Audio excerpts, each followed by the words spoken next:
The 3D Super Mario series stands as a testament to Nintendo's unparalleled creativity and innovation in the realm of video game design. And although some may be more rushed than others, that doesn't take away the fact that each and every entry brings along with it something completely new and innovative. The games seamlessly blend tight controls, inventive level design, and a perfect balance between accessibility and challenge.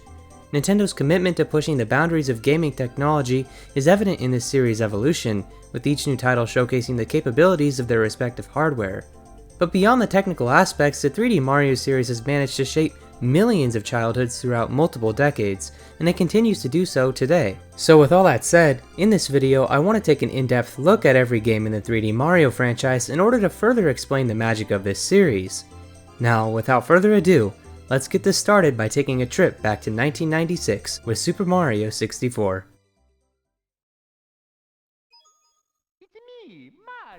Super Mario 64 was released in 1996 for the Nintendo 64.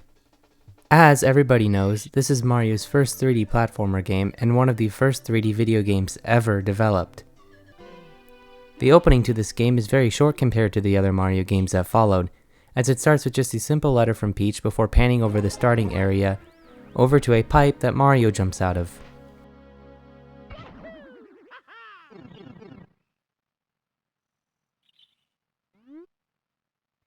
The introduction to Mario's moveset in this game is absolutely brilliant because the outside of Peach's castle has nothing even remotely dangerous to Mario, such as bottomless pits and enemies.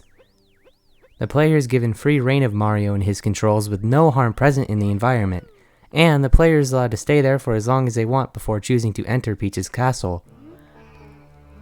As soon as you enter the castle, there is a brief message from Bowser, but nothing else restraining the player from continuing. Right away, it will be noticed that all the doors but one have a star with a number written inside it, indicating how many power stars are required to enter that area of the castle. Therefore, once the player sees the one door without a number written on it, they will enter that door and find the painting to the first official level within the game, Bob-omb Battlefield. This level is relatively tame, with little amounts of harmful enemies placed in the way. However, I will say it's quite odd how Nintendo chose to place the most deadly enemy into the first level, that being the Chain Chomp. This enemy is completely invincible, and the player is required to move fast in order to evade its attacks. Anyways, the journey up to the first Power Star is pretty linear, as it sees Mario running up a hill on very narrow paths.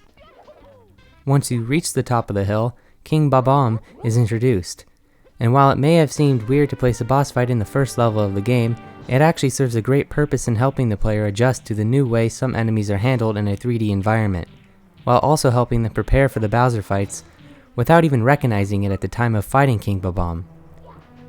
Once reaching the star titled Mario Wings to the Sky, the player will come to realize they cannot complete it until they unlock one of the game's 3 secret caps.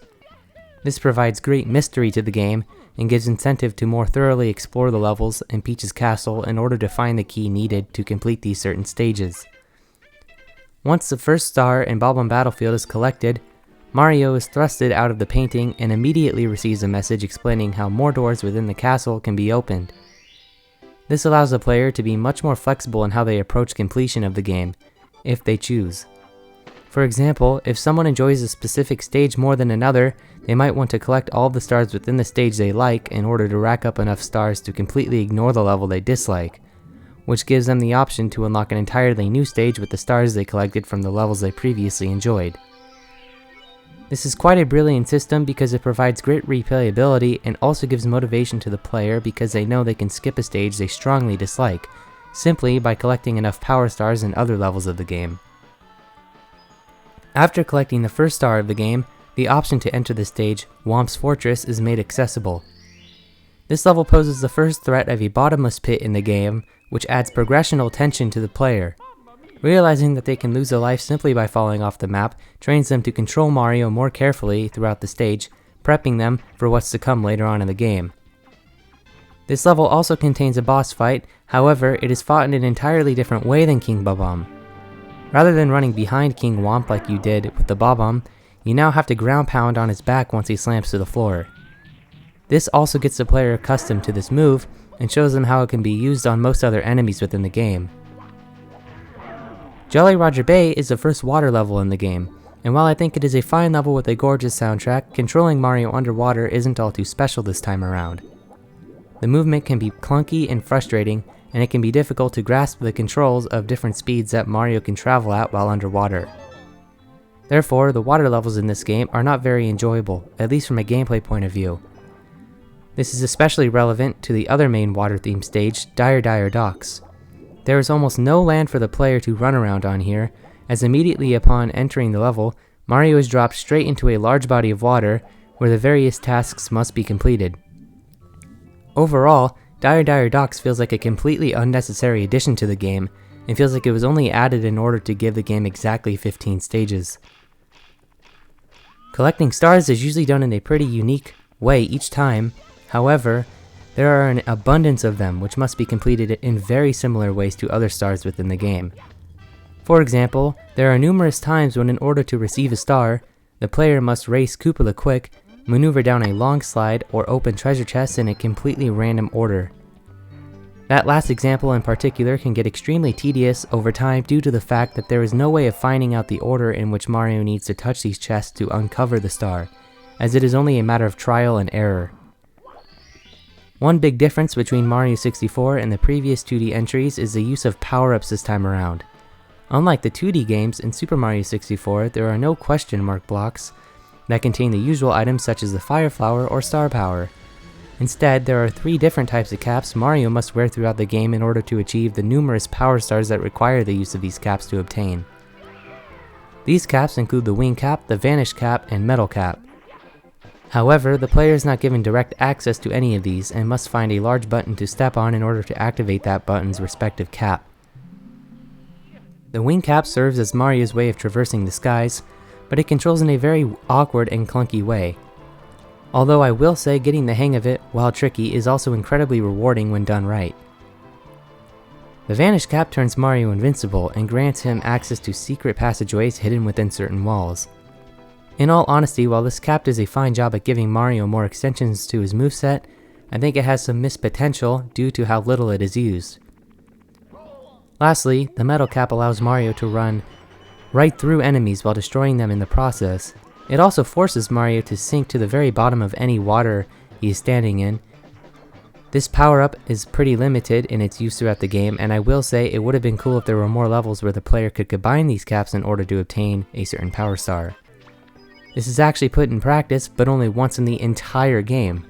The example of this is in Dire Docks, where the player must collect both the Vanish and Metal Cap in order to sink to the bottom of the lake and run through a closed-off gate in order to grab the star.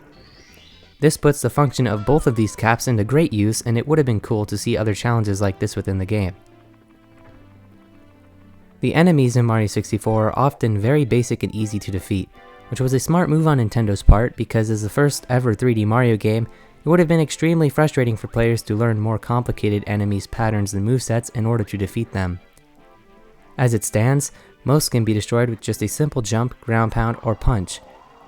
While some enemies such as the Big Eyes or Snowmen can be defeated by simply running around them and requires no contact between Mario and the target. The graphics of Super Mario 64 were incredibly impressive and jaw-dropping for the time, but honestly do not hold up well today.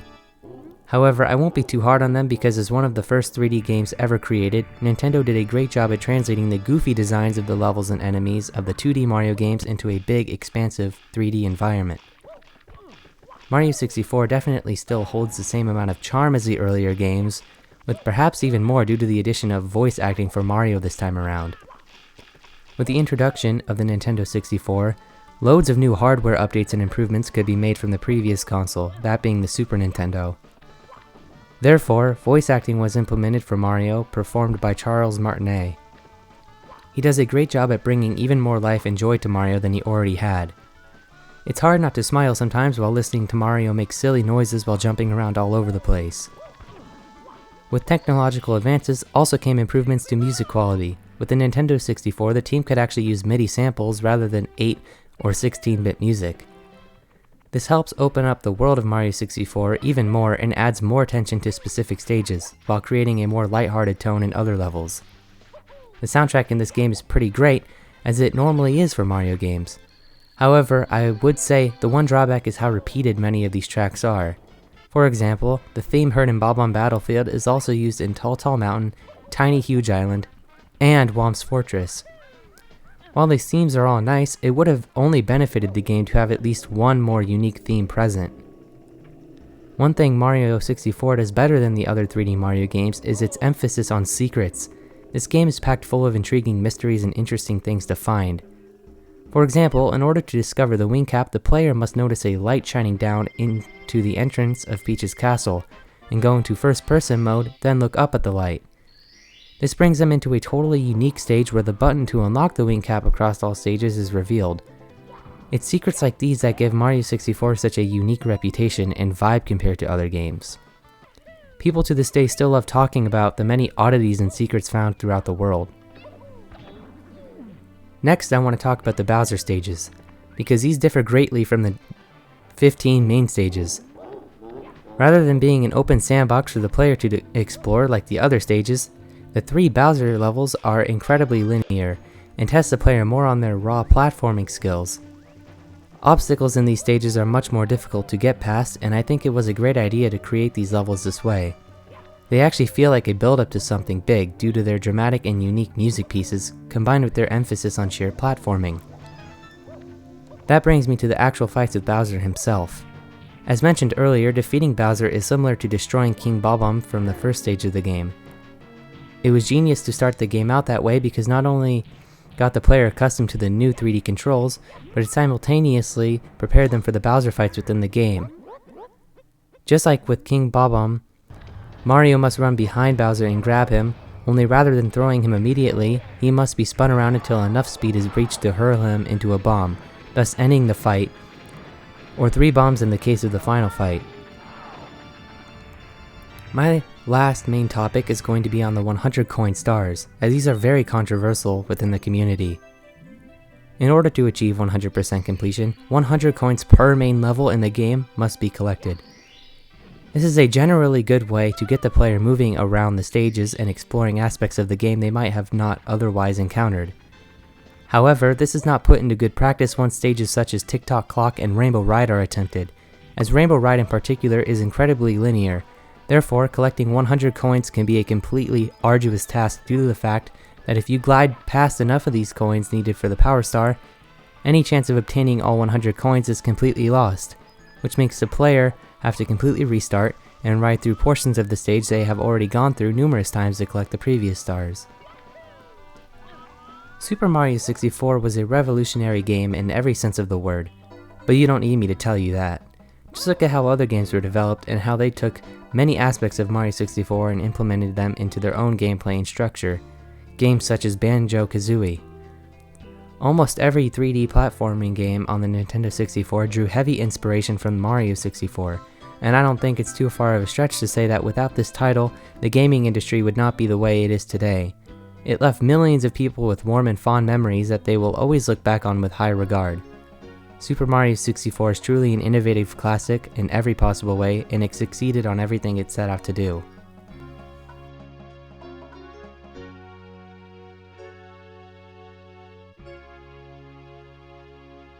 Thank you so much for playing my game.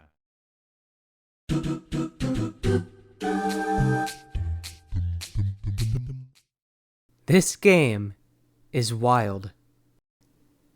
Super Mario Sunshine, released in 2002 for the Nintendo GameCube, would serve as a follow-up to Mario 64. Obviously, due to 64's success, it was inevitable that the next home console would see its very own Mario adventure. But the question wasn't if they would construct another 3D entry, it was how.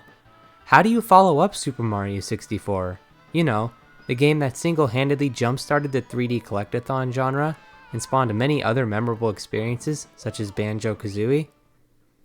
Well, you see, it's almost as if Nintendo was aware that making a direct sequel may not work out, so they decided to go in a completely different direction, and I mean completely different. Enter Super Mario Sunshine.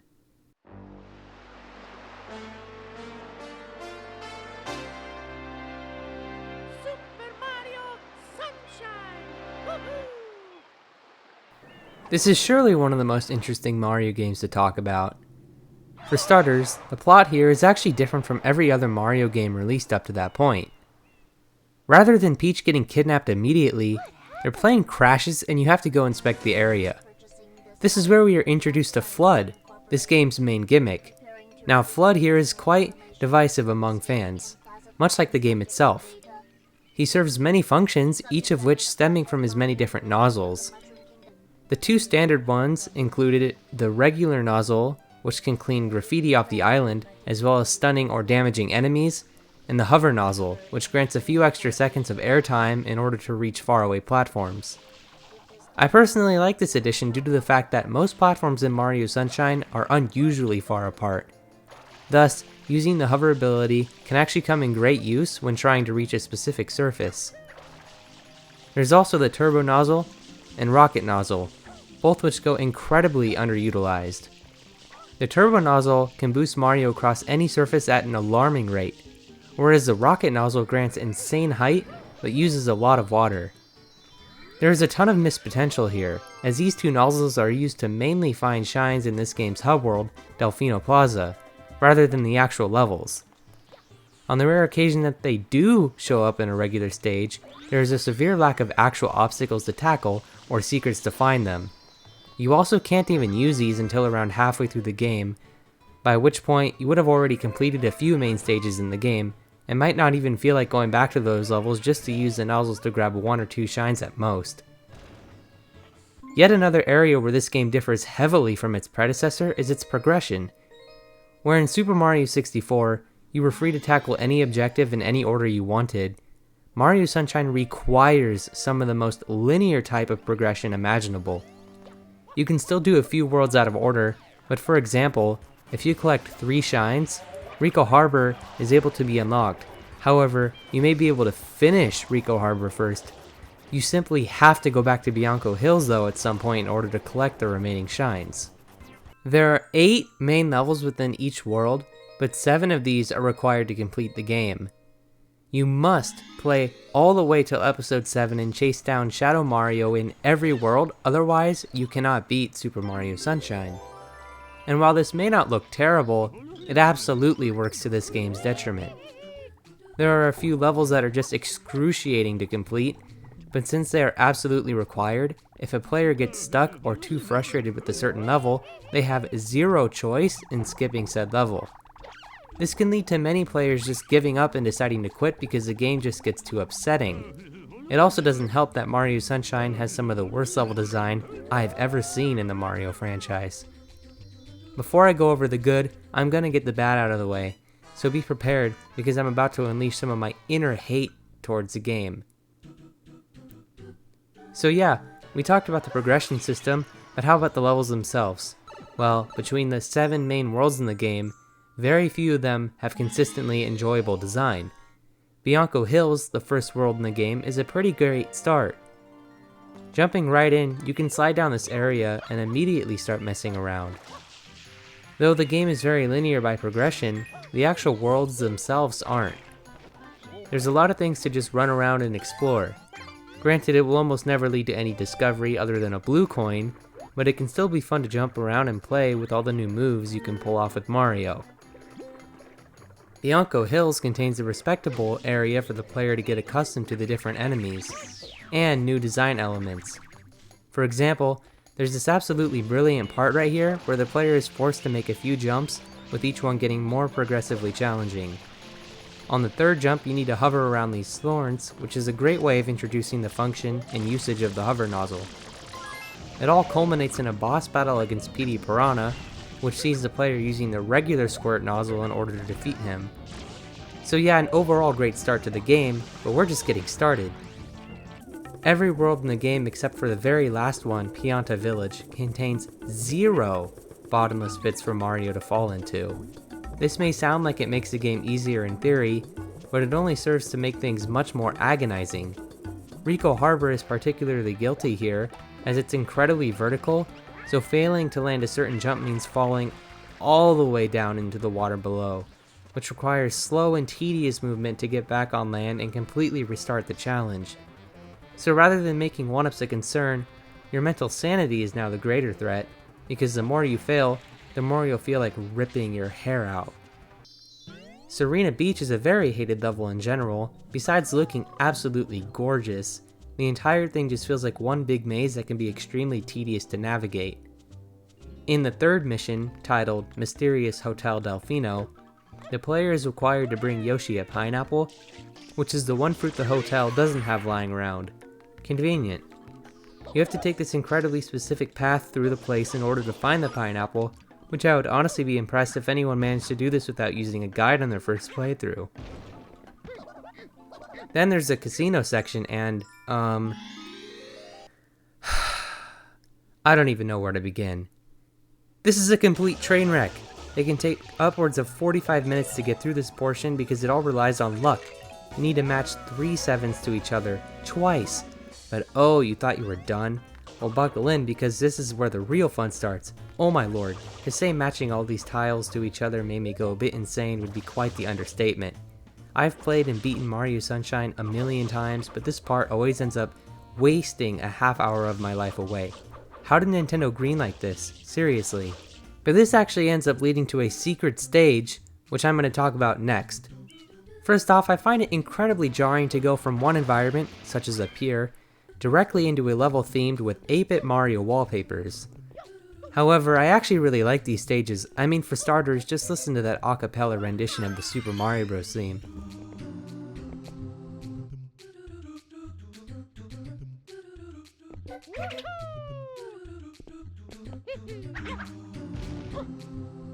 It's immaculate. But on top of that, these are the only areas in the game where Mario doesn't have his flood pack. All this time, the player has ingrained in their minds that they will always have their water jetpack as a handicap whenever they are in danger. So taking it away so suddenly actually crafts an interesting situation here. Not only do you not have your own form of safety, but now you have to face some of the hardest challenges in the game. These can truly be daunting, and it's the only time where 1-ups actually become important, as getting a game over means restarting the entire process of reaching that special stage. Mario also doesn't have the long jump in this game, so you really are left with the only option left, being creative. Mario's moveset this time around is incredible and extremely fun to pull off. Therefore, in these special stages, if you took the time to master such techniques as a spin jump, it can actually form a great change of pace and grant a rewarding challenge. In my opinion, to this day, Mario Sunshine still has the most consistently enjoyable form of movement in any Mario game. Sure, Odyssey offered a great level of variety, but to me, nothing beats going crazy with the spin jump and water diving technique across every level. Now, as I mentioned earlier with the a cappella soundtrack from the special stages, I want to talk about the rest of the music crafted for this game. And it's honestly pretty great.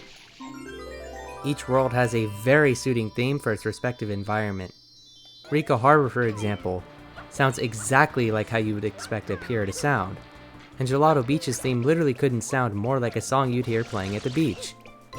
This should be seriously played on giant speakers at every beach, it's just that fitting. There's also the Sky and Sea theme, which I hear almost no one ever bring up, but it's my personal favorite song in the game. This is what you hear whenever you enter an area such as the Sandbird level. It feels so surreal and makes you feel like you're in some sort of dream whenever you enter a stage with this theme. And the levels with this song are just plain weird. For example, they usually end up taking place in some sort of object literally floating randomly in the sky. One second, it'll be in some old guy's glass bottle. Another time, it'll be in a poisonous river, or a literal pachinko machine. Super Mario Sunshine is just weird all around. It's not hard to see why this is the black sheep of the 3D Mario series. It's like everything has been recreated to eerily familiarize you to what we've come to know from the traditional games, such as the enemies and characters. Many characters seem to resemble a past baddie, such as Koopas or Goombas, but they are stylized in a totally different way and usually have completely unique movesets. And as for the characters themselves, Mario games are known for having wacky and goofy designs for each inhabitant, but what makes things particularly weird this time around is you never see any of these characters in any other mainline Mario game, so it feels especially unique.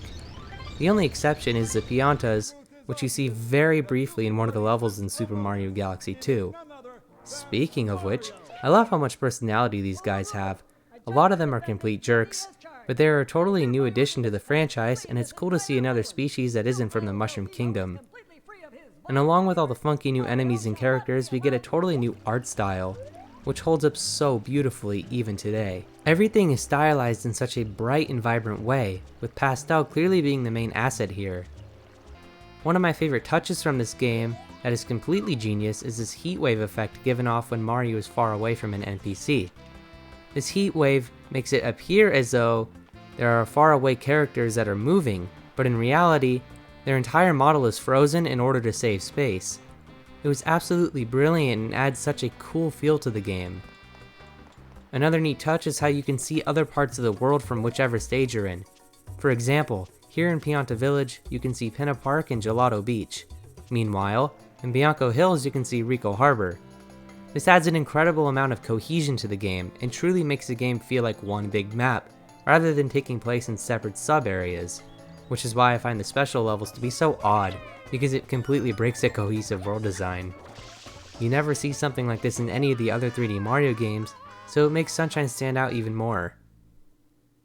Another thing that makes Sunshine stand out even more is the voice acting.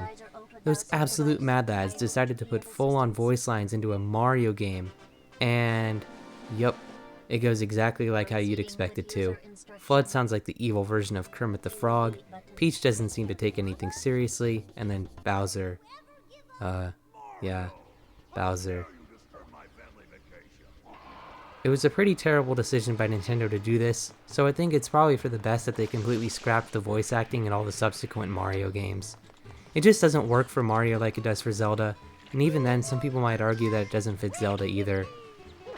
However, back to the game itself, one thing I'd like to compliment is the hub world. I mean, come on, everybody loves Delfino Plaza. There's a wealth of things to do here, such as finding shines, and speaking to all sorts of different Piantas. You can also randomly enter some secret levels, such as this one, just by blasting with the turbo nozzle between these two cops. Something else I love is how you can clean this giant shine, and once you do, it appears clean in every cutscene. A small but nice detail. Sunshine is also rife with glitches, so much so that it's actually hilarious. There are so many game-breaking bugs here that just adds up to this game's charm, and frustration. It's like 3/4 of the way to being a nicely polished game, but Nintendo decided to skip out right at that last portion needed to make this a relatively smooth experience. But honestly, after receiving games such as 3D World and Odyssey, which are so insanely polished, it can actually be quite fun to look back at Sunshine and recognize it for being the flawed mess that it is. And nowhere is this more clear than the final level. This is by far the most underwhelming final challenge in the series. It's difficult, for all the wrong reasons. Everything here is an insta-kill, which flies in the face of the concepts seen in other levels, which hardly ever had any obstacles even nearly as detrimental as these spikes or fire platforms. And do I even need to mention the boat? I mean, seriously, what even happened here? Controlling this thing has got to be the most confusing thing I have ever attempted in a video game. It just flat out doesn't make any sense. And the final fight is also pretty underwhelming. It's okay, I guess, but it strikes this awkward middle ground between an actual fight and some sort of chase sequence. All you need to do is use a strong ground pound on all these platforms while Bowser breathes fire at you, and Bowser Jr. throws out bullet bills, which can actually be quite surprisingly annoying. But after that, it's the end of the game. Already? Yeah, Super Mario Sunshine is a very short game, at least compared to the other Mario games. You can literally beat this in a day or two if you really want, but that's honestly one of my favorite things about Sunshine. It doesn't pride itself with a long runtime, rather its cohesive theming, and extensive moveset, which has spawned countless impressive speedruns that are still being attempted to this day. This is hands down the best and worst Mario experience for so many reasons. It has such a memorable theme, with great levels, and FUD is a fascinating concept exclusive to only this game. However, so many concepts attempted in Mario Sunshine fall flat on their face, such as the underutilization of flood nozzles and wonky level design. This game had so much untapped potential, and I think if given enough time and care, it could have easily been one of the most fully realized Mario games. Instead, what we're left with is a respectable, but very flawed experience. Granted, a very fun experience, but with great fun comes great anger when it comes to Super Mario Sunshine. If you really want, you can skip out on this game, as it really isn't anything too incredible, However, I would definitely recommend giving it a playthrough, because if anything, playing Mario Sunshine will only make you appreciate the other titles even more. Just don't go for all the blue coins. I swear the prize you unlock for it is not worth it.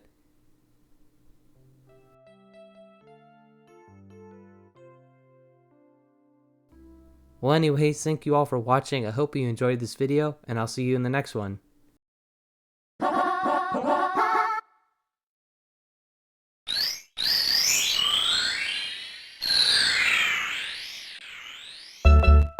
It's me, Mario! As we all know, Super Mario 64 revolutionized the gaming industry and shaped the perception of 3D gaming forever. There really are few games that have ever and will ever be as influential as this one. Mario 64 was released as a launch title for the Nintendo 64 back in 1996, and seeing how big of a success that experience was, no doubt served as a catalyst for Nintendo deciding to fully remake the game for the DS years later in 2004. Like the original title, Super Mario 64 DS was released alongside its respective system, that of course being the DS. But one major difference between the original and the remake is that this new and improved version of Mario's most famous 3D adventure was released on a handheld system, rather than a home console.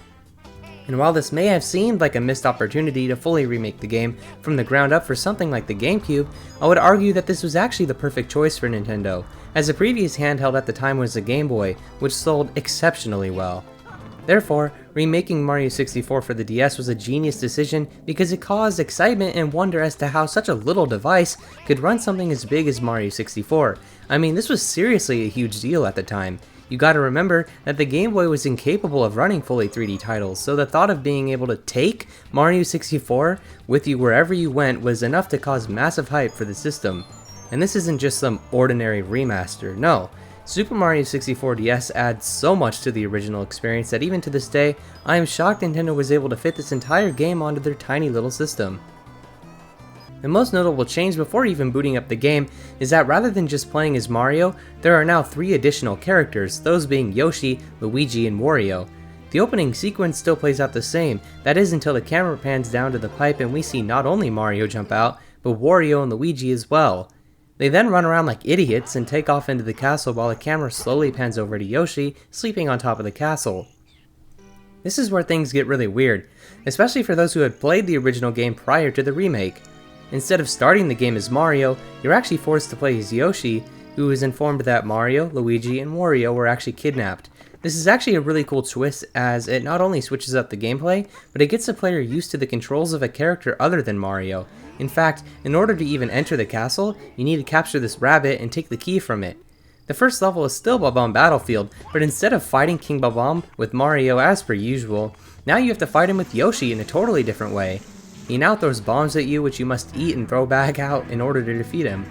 This is one of the most interesting decisions with Mario 64 DS, that being the choice to completely switch up some of the original stars, therefore requiring a totally new method of completion. In my opinion, this can work in both negative and positive ways. Take for example, the race with Koopa the Quick. He refuses to race anyone other than Mario, but at this point, you wouldn't have unlocked him yet, so you need to track down Mario's cap within this stage and put it on to transform into Mario, which then allows you to race Koopa the Quick. I think this was a cool idea, but there's one thing which works towards the downfall of this concept. You see, Yoshi is the only character in the game who allows you to find the caps of every other character within a single level. Since Yoshi doesn't contain a cap, that means if he is required for a certain stage, but you're playing as someone else, you might have to completely restart the level with Yoshi just to finish the rest of your objective. A shining example of this would be in Cool Cool Mountain's Red Coin mission. It's entirely possible that you could end up collecting each and every red coin within the stage, only to realize that 2 of them can only be accessed through Yoshi's fire breath. If you played this stage with anyone other than Yoshi, well then I hope you like being forced to quit out and completely lose your progress just to switch back to him. But while I'm on the topic of characters, I might as well go over each of them, along with their unique attributes. Mario plays like he typically would, meaning he is exactly the same as he was in the original title, but for some reason, he's the only character who can wall jump, which actually got pretty frustrating at times. I'm sure this was just the developer's way of ensuring that you actually played with Mario, considering how great the next character is, that being Luigi. I know I'm not alone when I say that Luigi is by far the greatest character in the game, as he was given the most beneficial attributes in terms of movement. He can't wall jump, but that hardly matters when he has his insanely overpowered backflip, which you can completely skip over certain sections of levels with. This is a ton of fun to pull off and can serve as a great risk-reward system as well. That's not even all. Along with the backflip, he also has a sort of flutter jump, I guess you could call it, where his fall is slowed way down. This could also help out greatly in certain portions of a level, especially when needing to cross large gaps. Lastly, for some reason, he can walk on water for a few seconds, which is almost completely pointless and makes no sense at all, but it's still a cool addition, and I just laugh at how insanely useless it is. I mean, I guess it could be useful in Wet Dry World at times due to the rising water levels, but that's about it. Next up we have Wario, who... yeah, he just sucks, honestly. His movement is absurdly slow, and don't even get me started on the swimming. Oh my god. Literally his only useful attribute is his strength, which can be used to punch open these big black boxes seen throughout most stages. He really only serves as a key to get certain stars, rather than being an enjoyable addition to the game. Lastly, there's Yoshi, who I already touched on briefly, but there's a bit more to him than what I previously mentioned. For starters, he of course has his infamous flutter jump, but he can also eat enemies, turn them into eggs, and he has fire breath. In a way, Yoshi is the best character in the game simply because the game allows you to choose the caps of any player upon starting a level with Yoshi, so you can literally start each stage with whatever character you like, rather than having to swap them out individually. So that's it for the characters, but there is one unique thing that each of them possess, that being a Power Flower ability. For some reason, you can't find specific boxes containing the Wing, Vanish, and Metal Cap. Nope, now every cap is delegated to a certain character in the form of a Power Flower. For example, Mario's Power Flower is the Wing Cap, meaning he is the only one who can use it. For some reason, he also has this weird balloon power-up, which is pretty pointless and looks super weird. But besides that, Luigi's Power Flower is the Vanish Cap, and Wario's is the Metal Cap, which means certain levels from the original game that could be easily completed by just grabbing a cap with Mario, now have to be completed with a specific character. For example, Through the Jet Stream is a mission in Jolly Roger Bay which requires the Metal Cap to obtain. But since Wario is the only one who can access the Metal Cap, he's the only one who can collect this star. Same goes with this one objective in Wet Dry World where you need a Vanish Cap to walk through this fence and grab the star. As you may have guessed, Luigi is the only one who can finish this mission. Yoshi is the only character with a totally unique power-up, that being the aforementioned Fire Breath. This looks really cool on paper, but in execution, it's only used in like 2 levels, so it's ultimately pretty useless.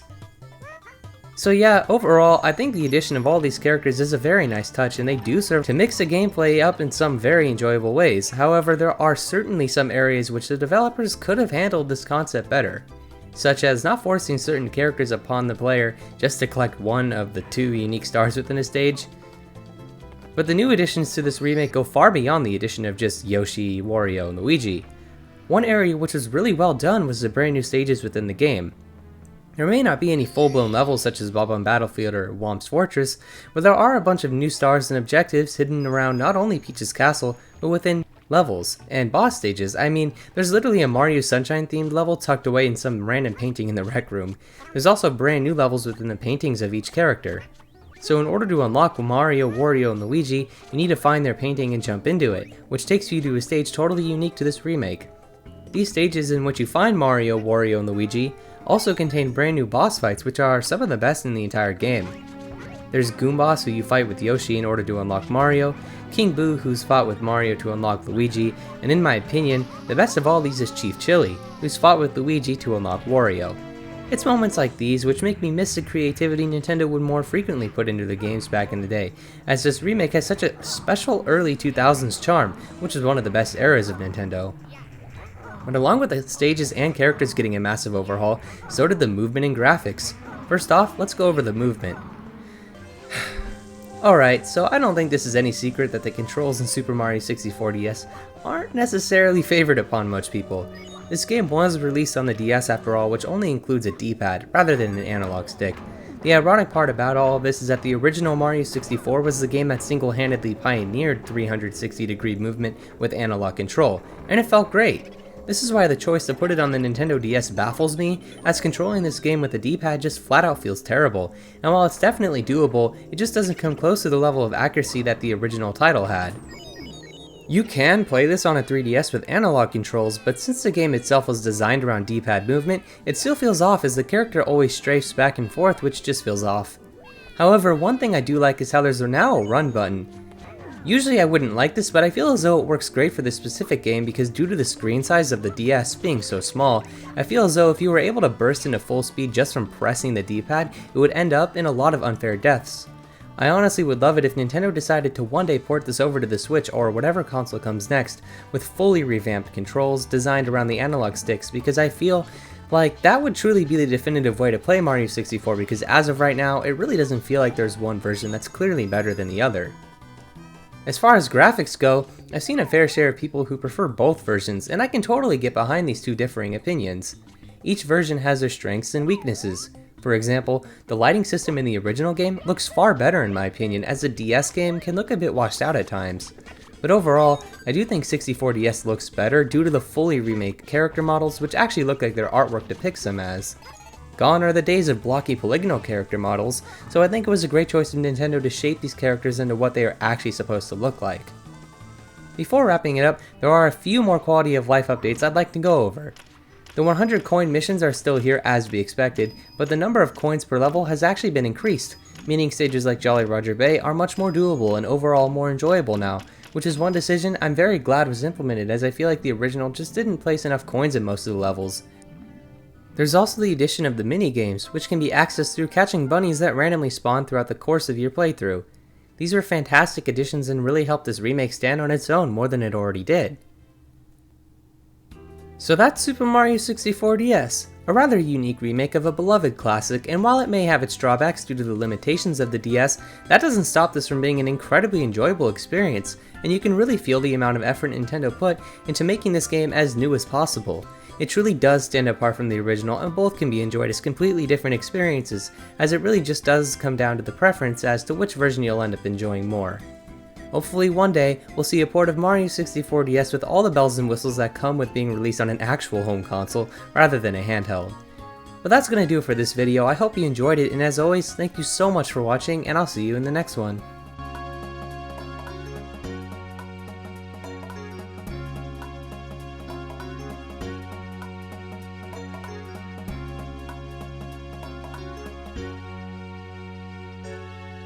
Thank you so much for playing my game.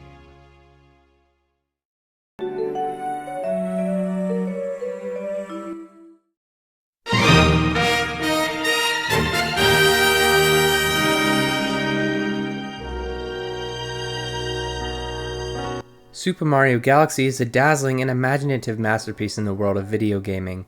It catapulted players into a grand adventure like no other. Developed by Nintendo for the Wii and released in 2007, this iconic platformer redefined the boundaries of the Mario franchise by whisking players away on a cosmic journey through a myriad of galaxies, each one more enchanting and unique than the last. With its groundbreaking gravity-based gameplay, whimsical characters, and breathtaking celestial landscapes, Super Mario Galaxy quickly became a beloved classic, captivating players of all ages with its unparalleled charm and innovation. In this video, I aim to explore the various aspects that make Super Mario Galaxy a cosmic odyssey of gaming brilliance, from its groundbreaking mechanics to its enduring impact on the gaming industry and culture. Now, we all know that the Wii was famous for its use of the motion controls. It single-handedly revolutionized the gaming industry and went on to define an entire generation. Super Mario Galaxy only uses motion controls for a few simple actions, which ended up working out to varying success. One of the most prominent uses of the motion controls in this game is the pointing and aiming feature. This is used the most when collecting star bits scattered throughout the galaxies by pointing at them with the Wii Remote's cursor. It's also used to initiate the pull stars present throughout a select few levels. The spin attack is a central gameplay mechanic that leverages motion controls to perform a spinning move. In order to execute the spin attack, all you need to do is shake the Wii Remote, simulating Mario's spinning motion. This action serves multiple purposes, most notably defeating enemies, breaking objects, and activating various gameplay elements. However, things take a turn for the worse with the motion-based levels. In some stages, you must balance Mario and spherical objects by tilting the Wii Remote left or right. This motion-based balancing adds an extra layer of challenge to the game, but it almost always feels unnatural in these situations. I don't see why we weren't at least given the option to use the analog stick, but I suppose this is just one of those situations of Nintendo being good old Nintendo. But overall, the motion controls are used pretty well here, with a few tweaks needed here and there.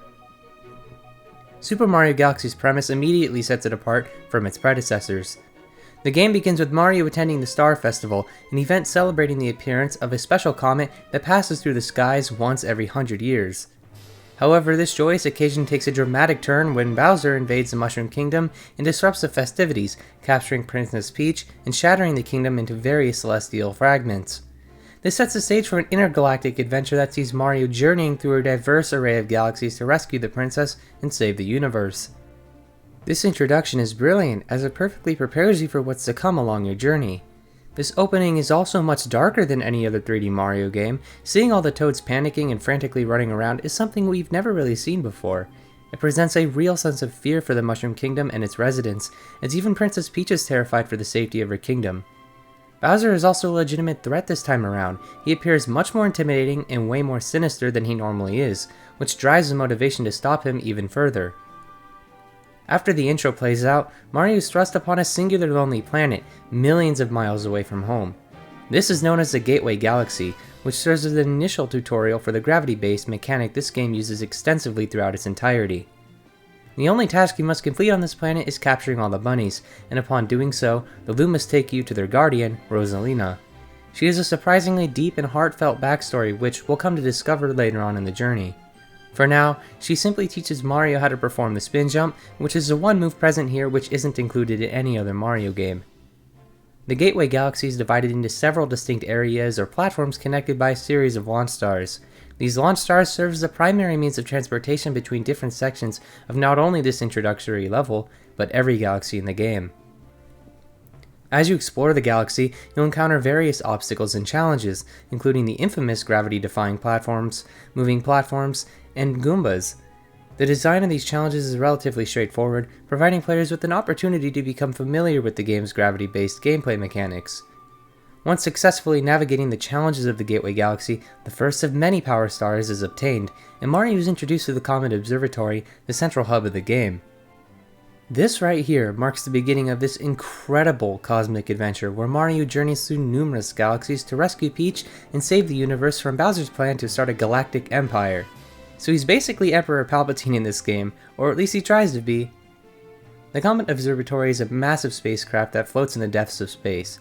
It's adorned with luminescent star-like patterns on its surface, giving it an otherworldly and enchanting appearance.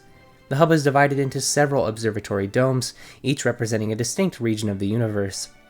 The interior of the observatory features a blend of advanced technology and whimsical ethereal design elements, creating a unique and captivating atmosphere. There isn't much to do here except talking to a few of the characters here and there, but the atmosphere alone sets it apart from any other title in the entire franchise, and I've always loved how you can see the progression of a lonely hub to a populated area where more and more Loomis appear, along with Luigi and Captain Toad's crew. Perhaps the best part about all this is the slow progression of the Comet Observatory's music throughout the game. During the early stages, a somber tune plays, further expressing the loneliness of the observatory and just how much damage has been caused.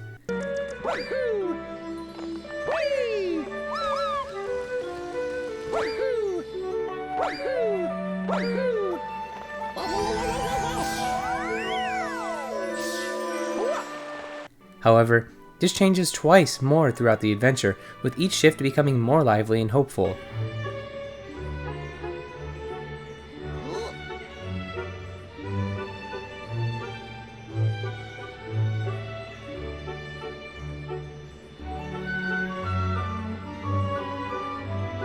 This is such a welcome addition as it just makes the whole experience much more immersive and satisfying to complete.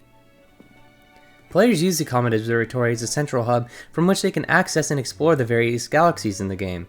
It acts as a pivotal point that connects the player to the vast cosmic universe, allowing us to embark on several different missions to collect Power Stars and repair the observatory. Each dome within the Comet Observatory represents a group of galaxies which can be accessed by interacting with said domes. These galaxies contain numerous challenges and missions, each offering the opportunity to collect Power Stars, which are once again the main collectible here. Honestly, this formula just works so well with the Mario series, as it makes each star feel meaningful, especially in Mario Galaxy where you actually see physical changes within the observatory as you collect more and more Power Stars. As players collect more Power Stars, additional areas within the Comet Observatory become accessible. These new areas may contain helpful characters, items, or interactive elements that aid you in your adventure. The most substantial reward from collecting these stars and completing the different galaxies is, of course, more galaxies. There are 6 domes in Super Mario Galaxy which all display a unique theme, and in my opinion, these are some of the most relaxing places to just wind down and soak in the astoundingly calm atmosphere.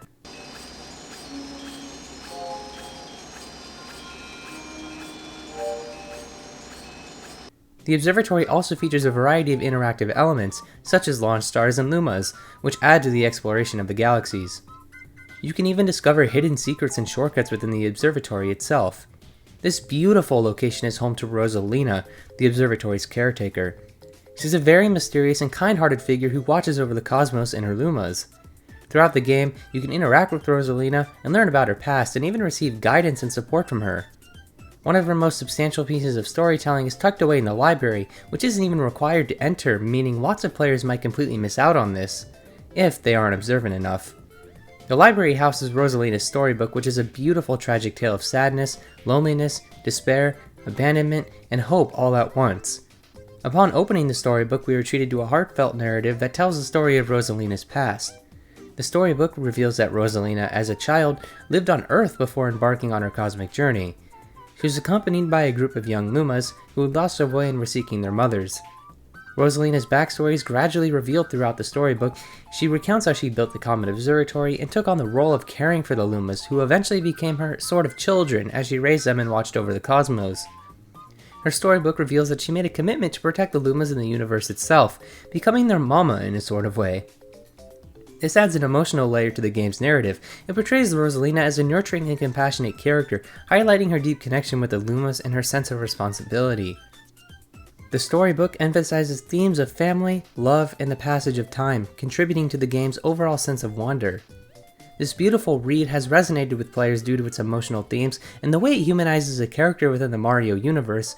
It adds depth to the game's storyline and enhances the emotional connection between players in the game's world, which is quite impressive. One of the most revered aspects of Super Mario Galaxy is its superb gameplay and level design. As mentioned earlier, the most standout feature of Mario Galaxy is its gravity-based gameplay. Mario can traverse a wide variety of planets, each with its own gravitational pull. This mechanic allows for creative and mind-bending level designs, where Mario can run upside down, walk on walls, and jump between planetoids. The gravity-based gameplay constantly challenges your understanding of physics, making each level a fresh and exhilarating experience. The game also strikes a fine balance between accessibility and challenge. It eases the player into its mechanics with simpler levels, but gradually ramps up the difficulty as time progresses. This approach ensures that both newcomers and seasoned gamers can enjoy the game at their own pace while still facing rewarding challenges. While on this topic, I want to take some time to go over what I consider to be some of the best galaxies in the game, along with some of the worst. For starters, Gusty Garden is often regarded as one of the most iconic and beloved galaxies in the entire game. It features a whimsical garden in space filled with enormous floating flowers and rotating platforms. The absolutely stunning score in this level adds to the sense of wonder and adventure, creating one of the most beloved tunes in all of gaming. Toy Time Galaxy introduces you to a fantastical world filled with toys and mechanical contraptions. The level design is incredibly imaginative, featuring giant toy robots, winding gears, and conveyor belts. The vibrant and colorful visuals along with the unique gameplay mechanics make Toy Time Galaxy an exceptionally memorable stage, and I always love the vibe given off here. It just feels so off as we're basically trapped within a giant playhouse with windows surrounding all sides that display nothing but the vast emptiness of space behind them. The Honey Hive Galaxy offers players a charming and picturesque environment with beehive-inspired platforms and honey-themed obstacles. Here you can transform into Bee Mario, which allows you to fly for a very limited time and stick to honey-covered surfaces. The peaceful ambience and the charming bees contribute to this level's appeal, as well as providing a more relaxed atmosphere, which can help break up the gameplay from the usual dark and lonely skies of most other galaxies. The Freeze Flame Galaxy provides a stark contrast between fire and ice-themed levels. Players can switch between Fire Mario and Ice Mario to navigate through the fiery and freezing challenges. The dual-themed gameplay adds variety and depth, and the level design is both visually striking and engaging. This is one of the most brilliant uses of the fire and ice-themed levels ever presented in a Mario game, as combining both elements creates a unique challenge, unlike a scenario where we get two separate worlds both focused on each theme. Lastly, Space Junk Galaxy presents a cosmic junkyard filled with broken starships and space debris. The gravity-defying platforming and the unique concept of gravity-based puzzles make it a standout among the galaxies. Pair that with an absolutely stunning soundtrack and you've got perhaps the single most relaxing stage in the entire game. Using the pulsars to fling Mario through the endless void of space is one of the most peaceful and relieving experiences in the entire franchise. However, these are just a few examples of the fantastic levels on offer. Each galaxy brings its own distinct flavor to the game, showcasing the creativity and innovation that define the Mario franchise. The combination of imaginative level design, engaging gameplay mechanics, and vibrant visuals make these galaxies some of the best and most memorable moments in the game. While this experience is widely praised for its exceptional level design and gameplay, there are a few galaxies that don't use the gravity-based mechanics well, which can lead to multiple frustrating moments. Thankfully these aren't too abundant, but with that being said, the first of these subpar levels would have to be the Dusty Dune Galaxy. This place is generally poorly received, with each mission feeling like they last an hour. It doesn't help that this galaxy includes one of the largest star counts of them all, which drags the pace to a grinding halt. This galaxy is much more frustrating than enjoyable overall. The Deep Dark Galaxy is another location which receives lots of flack. It features underwater sections, and underwater levels in platforming games can be divisive, as we all know. The slower movement of underwater gameplay is less engaging than the standard platforming sections, and that's precisely the case for just about every single video game out there. Some missions within the Deep Dark Galaxy take place in relatively confined spaces, such as the ghost ship submerged in water. These tight spaces can make maneuvering Mario feel more restrictive and at times claustrophobic. However, one thing I will give it props for is its superb atmosphere. This place just feels creepy, even more so than the actual ghost house in the game. The combination of the music and off-putting enemy design emanates such an ominous aura that the rest of the game tends to avoid, often opting for more peaceful and relaxing stages instead. With that being said, on top of discovering galaxies throughout the many domes of the Comet Observatory, you can also unlock more stages by feeding the Hungry Lumas scattered throughout the spaceship. When Mario approaches the Hungry Luma, it will request a specific number of star bits to satisfy its appetite. These requests vary in the number of star bits required, depending on the Hungry Luma you visit. Once you collect enough star bits, you can aim and shoot the star bits at the Hungry Luma using the Wii Remote's pointer. This causes the Luma to literally explode into an entire galaxy for Mario to traverse. This works so well because it gives you a reason to pick up as many star bits as possible throughout the journey. Some of these Lumas require pretty steep amounts of star bits, so collecting every star bit you come across is integral if you're going for 100%. Some of these Lumas are also discovered within galaxies, which lead to a secret star usually containing a pretty unique and diverse challenge from the rest of the game. Speaking of unique challenges, the prankster comets appear throughout different galaxies after certain conditions are met. These conditions can include collecting a specific number of power stars, completing a particular mission, or achieving other in-game milestones. There are several types of prankster comets, each with its own set of rules and challenges. The speedy comets throw a time limit on the mission and require you to complete the objective within the allotted time, which should add an element of urgency to the platforming, but unfortunately, these time limits are just far too big to pose any sort of genuine challenge. None of these levels take all that much time to complete, except Dusty Dune of course, so allowing such a massive time slot to complete the stage just feels off and defeats the whole purpose of even having a time limit in the first place. Aside from that, the Cosmic Comets summon Cosmic Mario, who challenges you to race through a level where you must outpace Mario's cosmic counterpart to succeed.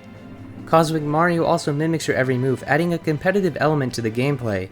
These comets are few and far between, so it's always a nice change of pace to participate in one of these. The fast foe comets cause enemies to move at a significantly higher pace, making them much more challenging to avoid or defeat. Precision and quick reflexes are crucial to succeed, especially when dealing with the Tox boxes, who can be incredibly frustrating to put up with if you're impatient. Daredevil comets require Mario to face off against a boss or complete a difficult section of a level with only 1 unit of health. These comets are usually pretty easy, with the only exception possibly being the Bouldergeist fight, and the mission in Melting Molten Galaxy where you have to complete the entire stage with just 1 hit point. This is one of the hardest stars due to the Daredevil Comet, and it's a shame we didn't get any more of these unique usages of this comet throughout the game. Lastly, there's the Purple Coin Comets. These comets transform regular missions into timed coin collecting challenges, essentially acting as a replacement of the 100 coin challenges from the past. With these, you must collect all the purple coins scattered throughout the level before the time runs out. However, there are a few of these missions which don't include a time limit, and just ask you to run around the stage until you find all 100 coins hidden within them. These are certainly a mixed bag, as in some cases, they are put to some brilliant uses, but in others, most notably in the non-timed missions, they just become slow and tedious as you trudge along a stage you've already completed. I do like these better than the typical 100 coin challenges seen previously, as the purple coin comments add much more depth and creativity to the experience. Much like the prankster comments, the power-ups are also a mixed bag. The bee mushroom transforms Mario into Bee Mario, as mentioned previously, allowing him to fly for a limited time, stick to honey-covered surfaces, and climb specific walls. The use of the bee suit is incredibly limited, and while it works well for the levels it's incorporated in, it just feels like there's a lot of missed potential here. It's also quite slow and tedious to use, which can make platforming an aggravating experience at times. It's a shame because this is by far one of the craziest power-ups Nintendo's thought of, so seeing it with such a limited use brings the experience down for me personally. The Ice Flower is unique in that it doesn't function like many might expect going into this game. Rather than gaining the ability to shoot out ice balls, Mario now turns into an awesome looking ice sculpture that can skate on ice. The only downside to this power-up is the time limit. This goes the same for the Fire Flower, which, unlike the Ice Flower, functions exactly how it does in every other entry. I just can't understand why they put these two on a time limit, as it would have been cool to at least been able to keep these power-ups until the end of a stage as long as you aren't hit by an enemy. The Superstar also returns as it does in almost every Mario game, allowing you to plow through almost any obstacle or enemy in your path. The Spring Mushroom is by far the most disliked power-up in the game, and with good reason. The concept is cool in theory, but in practice it's executed horribly. This transforms Mario into Spring Mario, allowing for incredibly high jumps, but in return, you have to deal with some of the most clunky movements out of any Mario game. I suppose it adds to the challenge, but they could have gone about this in a much better way, because as it stands, this is nothing more than an unstable gimmick. Next up is the Boo Mushroom, which, you guessed it, turns Mario into a Boo. I really like this power-up. It may be simple, but it's put to great use in its respective levels. Its only real function is to turn Mario invisible so he can pass through walls and evade enemies, but it's easy and simple to use, and whenever it's required, it's for such a short amount of time that it never becomes a bother. Lastly, we have the power-up with the most wasted potential I've ever seen, the Red Star. You're introduced to this in the Gateway Galaxy, where Red Luma tasks Mario with collecting 100 purple coins from around the planet in order to gain its trust. Many of these coins can only be collected by using the Red Star suit, which allows Mario to fly. This controls far better than the wing cap from Mario 64, and actually feels enjoyable to use. The problem lies within how often it's needed. This mission in Gateway Galaxy is literally the only star in the entire game which allows you to collect it with the Red Star suit. Once completing this level, you do unlock the ability to use the Red Star whenever you want in the Comet Observatory, but that's just it, only in the Observatory. They introduced such a cool power-up to the game and seemingly just forgot about it moments later. It would have been amazing to see this used in an actual galaxy themed around the flying mechanic, but I suppose there's nothing we can really do about this, unfortunately. But that's all for power-ups. They work well for the levels they're required in, but that's about it. Nothing more, nothing less. Now of course, you can't talk about Super Mario Galaxy without bringing up its breathtakingly beautiful soundtrack. One of the key reasons why Mario Galaxy's soundtrack stands out is its remarkable ability to evoke a wide range of emotions in anyone who experiences it. From the joyous and uplifting Gusty Garden Galaxy theme to the introspective and melancholic Comet Observatory melody, the music resonates on a deeply emotional level. The emotionally charged pieces create a strong connection between players and the game's world. For instance, the Luma theme, a gentle and soothing composition, provides you with a profound sense of connection to Rosalina and her Lumas, fostering empathy and emotional engagement. These musical moments elevate the storytelling in the game, making it feel like more than just a series of challenges, but a heartfelt journey. This soundtrack showcases remarkable thematic diversity, aligning seamlessly with the game's rich and imaginative universe. Each galaxy's music is thoughtfully designed to complement its unique setting, creating an immersive and cohesive experience. The music acts as an auditory guide, immersing players in the world of the game. Whether it's the whimsical tunes of Beach Bowl Galaxy or the mysterious and eerie atmosphere of Ghostly Galaxy, the music enhances the thematic elements of each level. This careful integration of audio and visual themes ensures that the players are fully absorbed in the game's imaginative universe. The impact of Mario Galaxy's soundtrack extends beyond the gaming community. Its memorable melodies and iconic compositions have transcended the boundaries of video games to become a cultural phenomenon. Tracks like Gusty Garden Galaxy and Good Egg Galaxy have found a place in the hearts and minds of players, lingering long after they completed the game, as in many people's cases, these tunes will be remembered for years on end. Moreover, the soundtrack has been performed by orchestras in live concerts, demonstrating its significance in the world of music. These live performances showcase the musical artistry of the game, making it accessible to a wider audience and contributing to its cultural significance. Super Mario Galaxy's soundtrack is a perfect example of how music can elevate the gaming experience. Its emotional depth, thematic diversity, and enduring cultural impact make it a masterpiece in the realm of video game music. The music enhances not only the gameplay, but also the storytelling and emotional connection within the game's characters and world. There's a reason Mario Galaxy is frequently discussed when talking about the greatest video games of all time. It introduced groundbreaking gameplay mechanics with its gravity-based platforming. It features a wide range of imaginative and visually stunning galaxies, each with their own unique themes and challenges. The difficulty is perfect for all ages. The game features epic and memorable boss fights that stand out amongst the rest of the boss encounters in the series. The storytelling is superb, with Rosalina acting as a great addition to the experience, and so on and so forth. Speaking of boss battles, the fights with Bowser have gotta be some of the greatest fights in the entire franchise. They hit it right on every mark. The music is grand and bombastic, and the gameplay is super inventive and enjoyable. Escaping Bowser's wrath on a spherical planet is tons of fun, and the final battle in particular can be pretty challenging if you aren't paying attention. The series of cutscenes that play out upon defeating Bowser for the final time are nothing short of magical, as the whole universe is absorbed and destroyed by a massive black hole, only for the world to be reborn along with everything in it. This game truly feels unlike anything Mario has ever produced, which is no doubt part of the reason it stands out so well to this day. You can even play as Luigi upon collecting all 120 Power Stars with Mario, and if you decide to obtain every Power Star again with Luigi, then you're granted the Grand Finale Galaxy, which takes you on a lovely stroll through the Star Festival collecting a straightforward trail of purple coins. This may be a disappointing ending to some players, but to me, it's a perfect way to cap off this beautiful adventure. In the end, Super Mario Galaxy left a lasting impact which would go on to live in the hearts of players for years on end. Its brilliant blend of innovative gameplay, diverse and imaginative worlds, emotional storytelling, and an outstanding soundtrack create a truly wonderful experience which carries a powerful legacy. It's a miracle that Mario Galaxy turned out the way it did, honestly, because without it, we would be missing some of the most iconic and memorable songs and levels in the entire franchise. But in the end, I hope you enjoyed this retrospective of Super Mario Galaxy. Thank you so much for watching, and I'll see you next time.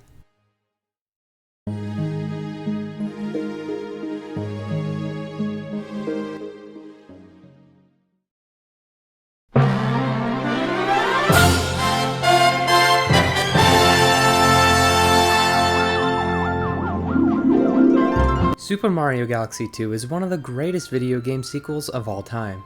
It seamlessly took everything from its predecessor and streamlined it to perfection, along with improving just about every aspect of what made the original so great.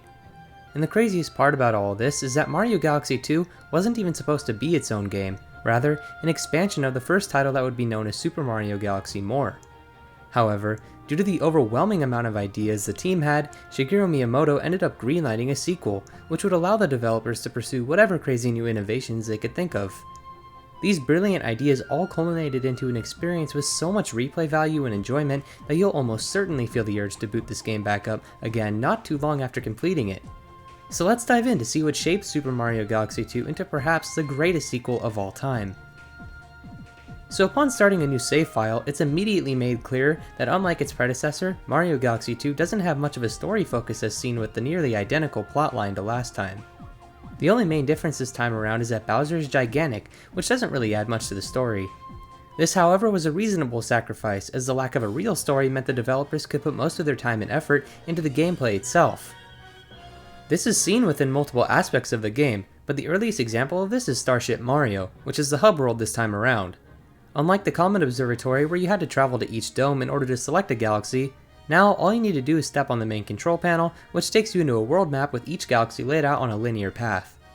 Starship Mario is also much smaller and it houses much less things to do than the Comet Observatory. Obviously, the main objective when constructing Mario Galaxy 2 was to get the players into action as soon as possible, and while some may dislike this decision, I love the choice to deviate from the original game's path, as it helps set apart the two entries from one another and makes them each feel like their own separate games, rather than expansions of one another. The first Galaxy game produced a better atmosphere with the Comet Observatory, as the calming music mixed with the night sky and neon lights created a feeling which no other Mario game ever had before. However, Starship Mario still manages to feel like a cozy home base, and it too also plays a very memorable and fitting tune more befitting of the bright skies. That's another major area where Mario Galaxy 2 feels different from its predecessor. The first game contained almost nothing but melancholic, starry nights, which produced an incredible atmosphere and felt extremely deep, especially for a Mario game. On the contrary, Super Mario Galaxy 2 boasts almost nothing but bright, cloudy days, which is a drastic shift in tone from the previous game. Another noticeable difference is the change in music.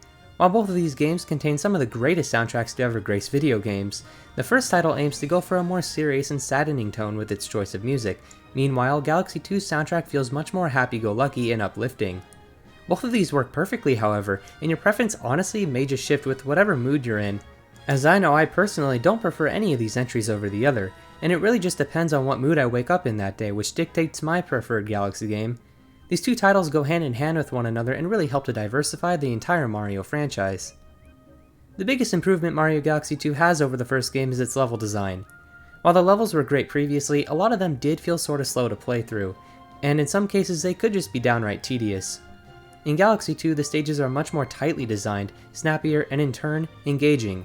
I had fewer problems with the galaxies in this game than I did with the previous entry, but that's one of the best parts about the sequels. By the time the second game in a series is put into production, the developers usually know exactly what areas went wrong with the first game, and therefore they strive to fix every problem in order to create an even better experience with the sequel. That is precisely what happened in this case, as I firmly believe Super Mario Galaxy 2 has some of the greatest level design out of any platformer ever. There really are no bad moments throughout this game's entirety, at least as far as the levels themselves go. Many of the more egregious aspects of the first Galaxy game are also improved here, with the most notable example coming from the prankster comments. These no longer randomly show up in a galaxy out of nowhere. This time around, you need to collect comment medals hidden throughout each and every level in the game. Only upon doing this will you have the option to unlock the prankster comment for that particular level. This was a great addition to the game, as it adds another layer of challenge to the experience which wasn't present in the first entry. These comment medals are also never hard to find, rather actually collecting them is where the difficulty normally lies. This was a smart move by Nintendo, as if they had chosen to hide the medals in more obscure places, it would have severely halted the flow of the gameplay, thus destroying the very concept of Mario Galaxy 2, that being the fast-paced level design. So opting to make them harder to actually collect adds to the overall difficulty without making things tedious in any way.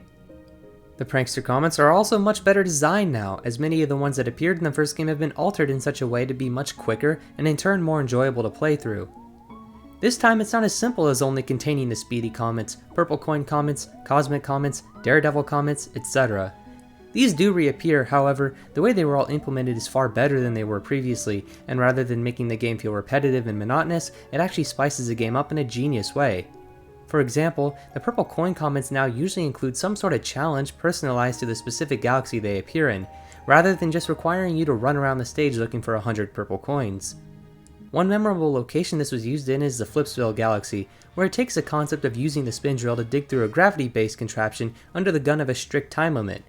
If you aren't smart and rush into things, here you will most likely fail every time, but if you're patient and precisely calculate every move you take, then you'll absolutely succeed.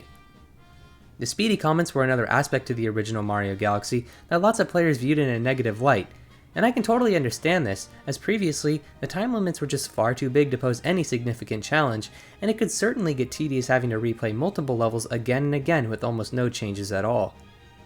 In Galaxy 2, however, the speedy comments are completely changed and altered to make the experience much more unique than simply playing through the same level with the time limit. Now you're only given a few seconds to complete a stage and must collect these clocks scattered throughout the level in order to complete it. These could actually display quite a challenging mission, as these require you to think fast and strategically as to how you'll go about traversing the stage. The cosmic comments are also gone, with their replacement being these clones of Mario which chase him around the stage and copy his every last move. These are also much more challenging than the previous game's counterpart, as in some levels, the space is so crammed that if you make a single mistake, it could absolutely jeopardize the whole mission. For example, in the Chompworks Galaxy you must guide this golden chomp through the movable platforms until it reaches the end of the path.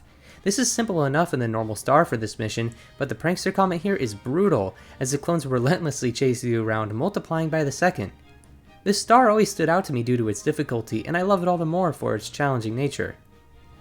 But on top of all these wonderfully designed prankster comments, there's also challenges which you receive from the male toad after progressing far enough into the game. Most of these come from the Chimp, this funky little guy who challenges Mario to complete one of his courses within a certain amount of time. These are really enjoyable, and I liked how in order to pass these challenges, you need to collect enough points by defeating enemies or collecting coins. And just like with the prankster comments, these could also be pretty challenging at times due to the efficiency required of you in order to succeed. Defeating tons of obnoxious enemies under a relatively strict time limit is a tough task, and all the more rewarding if you manage to pull it off. Overall, both the challenges and prankster comments bring a respectable amount of difficulty to the experience, and it's always fun to try and blast through these as quickly as possible or complete them without taking any damage. The power-ups on the other hand are quite a mixed bag. Previous power-ups returned, such as the Bee Mushroom, Boom Mushroom, and Superstar of course. But one decision I can't get behind is why they decided to bring back the Spring Mushroom of all things. To be fair, the levels which acquire it put the power up to better use in the first game, but it still feels completely unnecessary, as most of the time these stages feel like they could easily be completely done without the spring power up, so it ultimately just feels pointless. It was also very disliked in the last entry by most players, so you'd think of all power ups to bring back, it wouldn't be this one.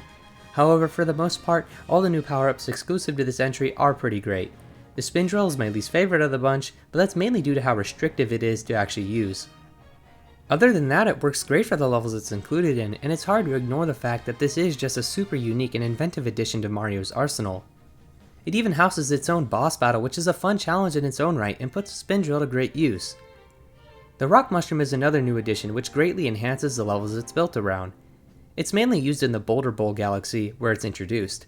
By shaking the Wii Remote, Mario transforms into a giant rolling rock which basically demolishes anything in his path. I've always liked this galaxy because seamlessly rolling over and crushing numerous enemies at a time is one of the most satisfying things to do in the game. However, none of these power-ups can even come close to the level of enjoyment that the Cloud Flower brings to the experience. This is viewed by many as one of the greatest Mario power-ups of all time, and with good reason.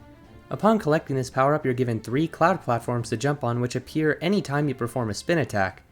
If used sparingly, you can completely bypass certain portions of a level, and it feels great to pull off every time. On top of that, Mario also has much more floaty jump, which nicely breaks up the gameplay from his usual movement.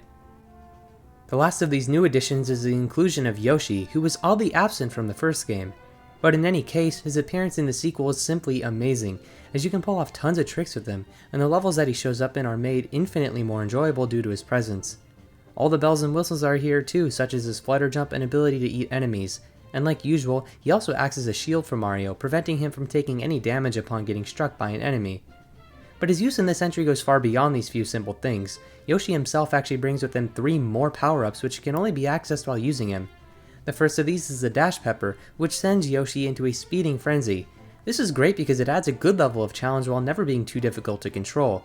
But on the contrary, his more erratic movement while using the Dash Pepper is put to great use in some of these levels where it requires you to be efficient with his movement if you want to complete the challenge. There's also the Blimp Fruit, which blows Yoshi up into a giant floating ball for Mario to ride on.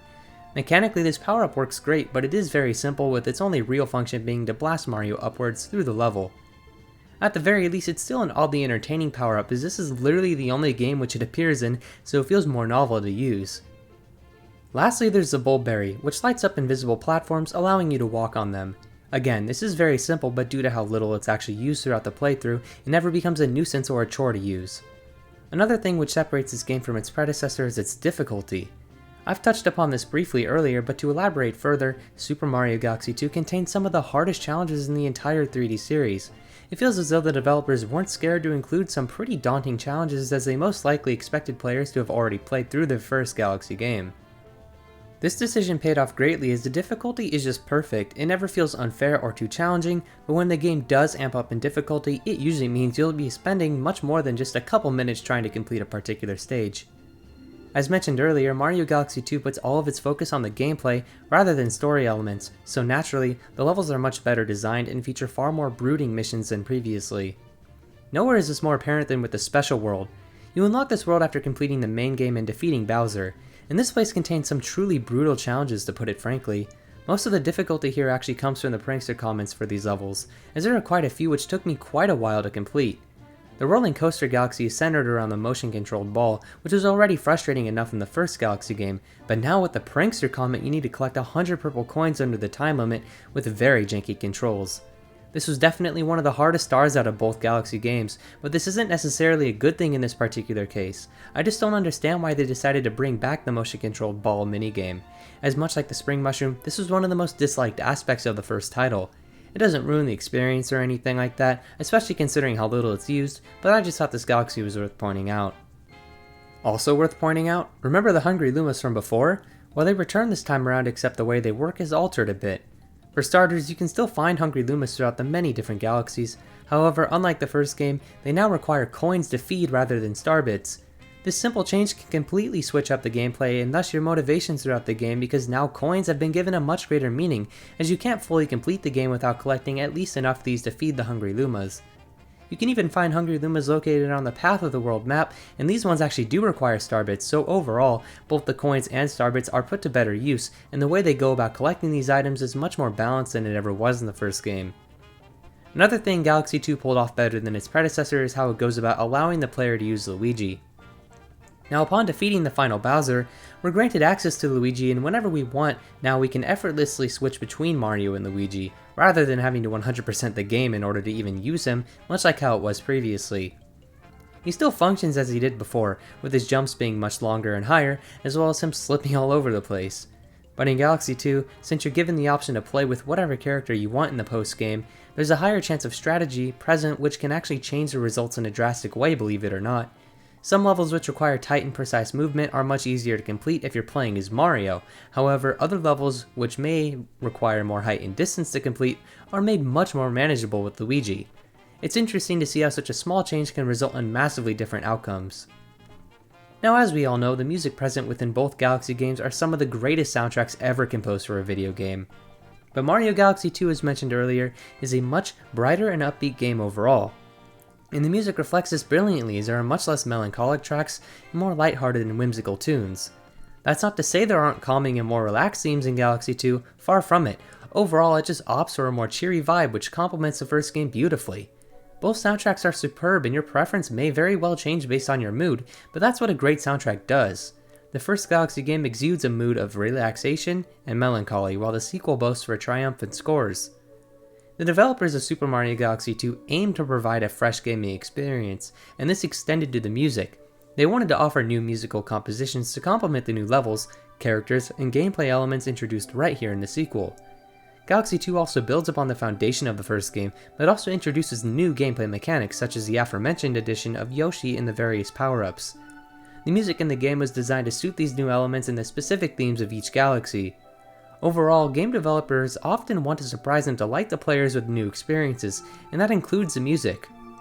Using the same music from the first game would have been repetitive and may not even lived up to players' expectations for a fresh and exciting sequel. I do hope one day Nintendo returns to the more bombastic and triumphant feel that both the Galaxy games contained. One area where I feel like the original Galaxy outshined its successor would be within the Bowser fights.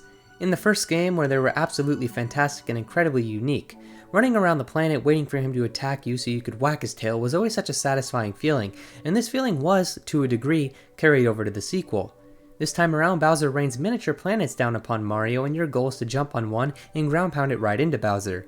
The scale of these is nothing short of fantastic, as this truly feels like one of the grandest, most exhilarating fights with Bowser out of all the games. Where it falls flat, however, is simply due to the fact that we've already seen something very similar to this in the previous entry, and while things are spiced up a little bit here, it still felt much more special the first time around, so this one here just doesn't exude the same feeling as the first one did. I do like how the final fight in the game includes a fake out after you supposedly defeat Bowser, and his last face looks super cool. However, it's extremely easy, and you can tell this was definitely not made with challenge in mind, rather a fun and exciting climax to this grand adventure. So if you decide to collect all 120 Power Stars, completing every challenge and prankster comment in your way, then the Green Star mission begins, and let me just say, I vastly prefer this post-game to the originals, as I feel like it's way more exciting to seek out these Green Stars, rather than simply unlocking Luigi and having to play through the exact same game again with little to no changes at all like it was in the first game. And these Green Stars are no joke. There are 120 of these in total, with 2 to 3 of them spawning per galaxy.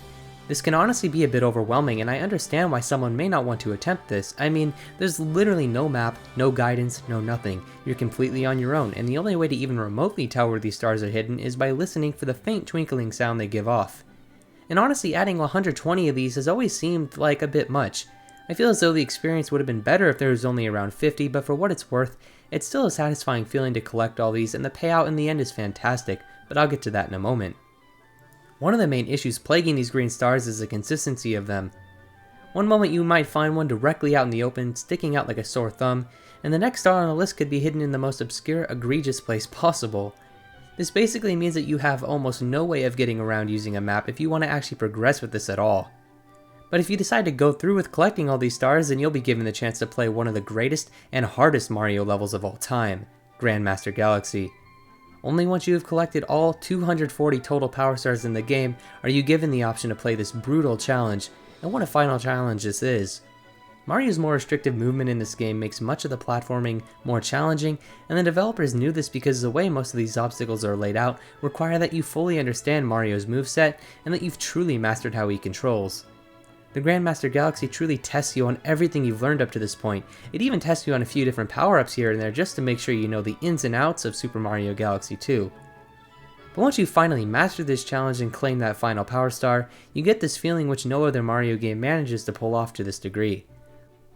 The Grandmaster Galaxy truly is a daunting task and puts a great cap on this absolutely wonderful adventure. So in the end, Super Mario Galaxy is simply one of the greatest sequels and one of the greatest platformers ever constructed. It took everything the players knew and loved from the first game and pushed it to 100 with even better design levels, tighter gameplay, and quicker action.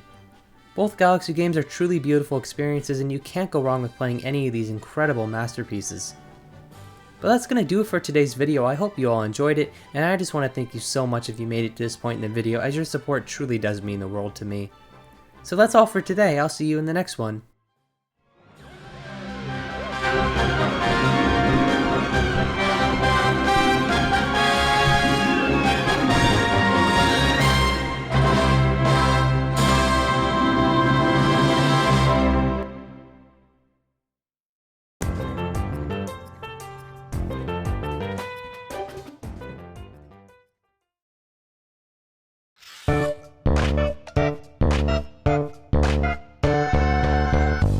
Super Mario 3D Land was released back in 2011 for the 3DS.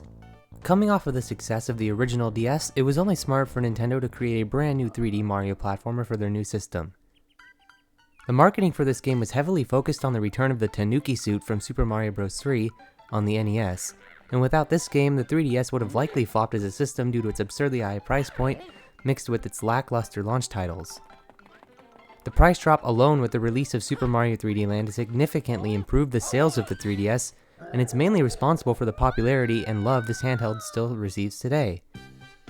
Mario 3D Land was the first 3D Mario game to play much like a 2D Mario game, only translated into 3D. This entire game was pretty much the building grounds for the much bigger Super Mario 3D World that would release on the Wii U a few years later. For what it is though, 3D Land offers a great variety of content for the player to explore and discover.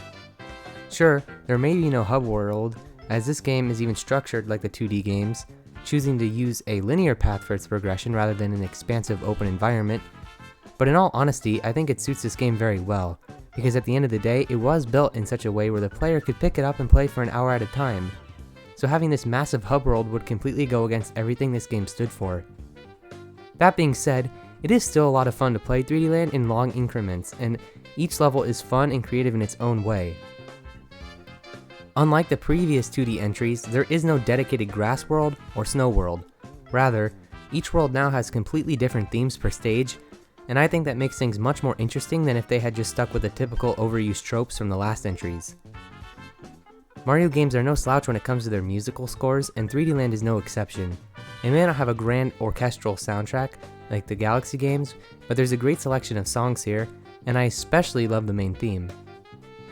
Almost every track is original and does a great job at capturing its respective environment and atmosphere. This game really doesn't have much plot, as it's just the same thing we've seen done a million times by this point, with Bowser kidnapping Princess Peach. But as per usual in the Mario franchise, gameplay takes a much greater priority than story elements.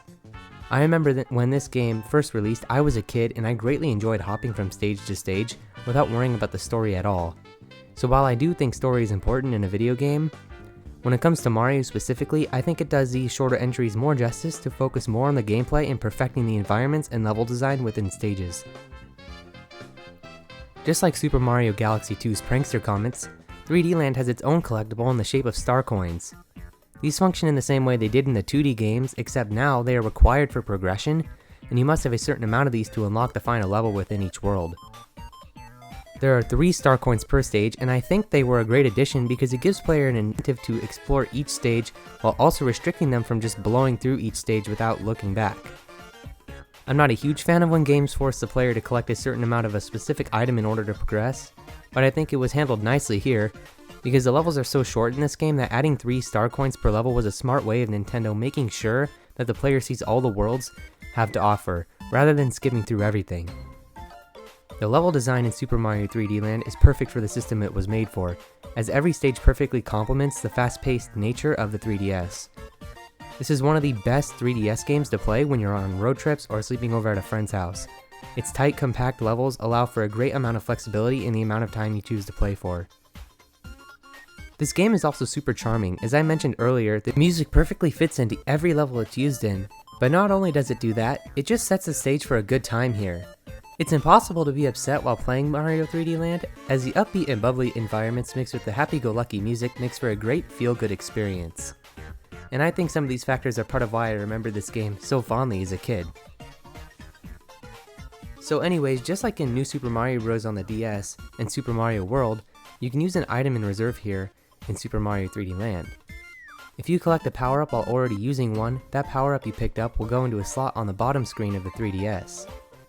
This is such a small yet impactful addition, and while I think it makes the game a bit too easy in the early parts, the later parts of the game, such as the special worlds, greatly benefit from this reserved item slot because it gives the player a second chance if they happen to need a certain power-up to unlock access to a specific secret or star coin. Speaking of power-ups, you'll find your typical mushroom and fire flower, but on top of that, there's the boomerang suit, which acts as sort of an altered fire flower, and it really does come down to preference on which of these you prefer to use. Personally, I like the fire flower better simply because it has more flexibility in its direction, and you can also shoot fireballs out at a much faster rate than you can throw boomerangs. Lastly, there's the star of the show, the Tanuki suit. This is the big power-up that was marketed with the game, and it works very well for the level design scene here. Many people complain about the fact that you can't actually fly with it like you could in Super Mario Bros. 3, but to be honest, I've always seen that as an arbitrary criticism towards the game. Think about it, if you were able to fly in Super Mario 3D Land's levels, you could completely break the game as you soared through every obstacle thrown your way. As it stands, I think the way it operates now is perfect. The way you can slowly descend upon jumping off a high platform is a great way of floating past tough obstacles without completely breaking the game and its level design, because again, you can only descend and not ascend.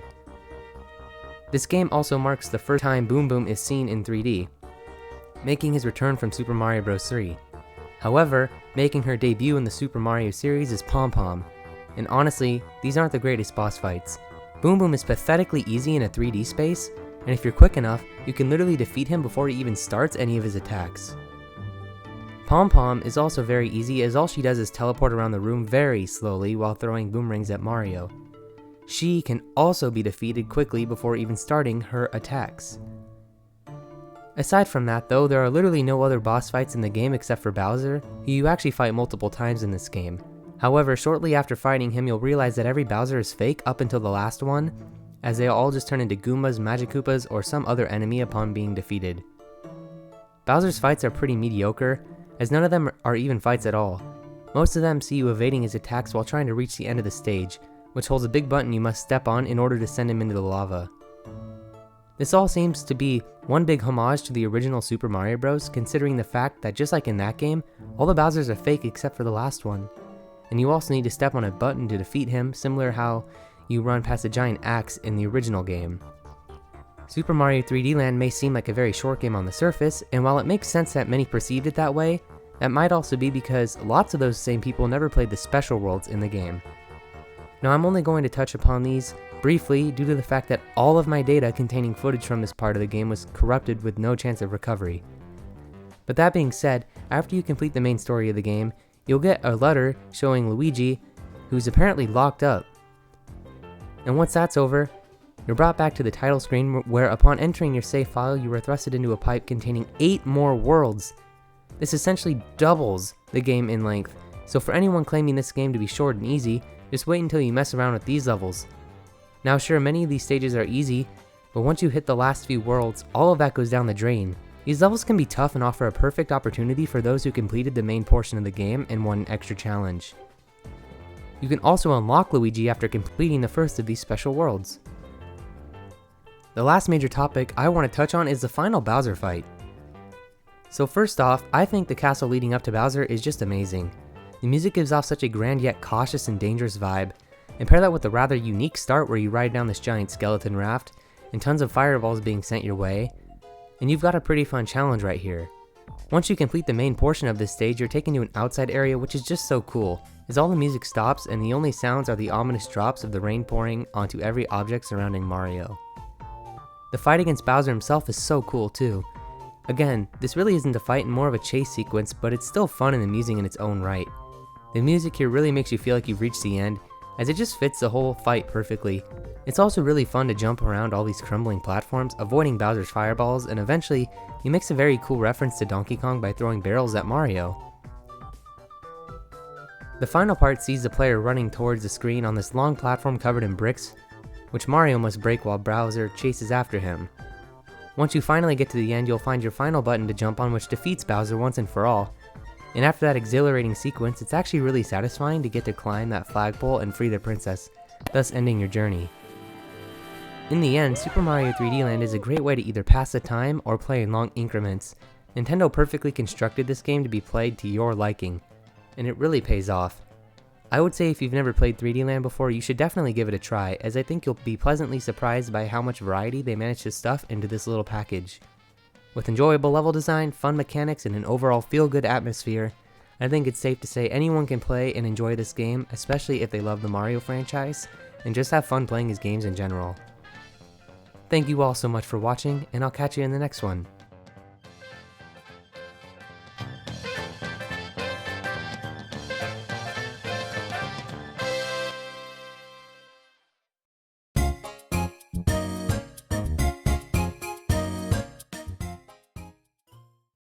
Super Mario 3D World!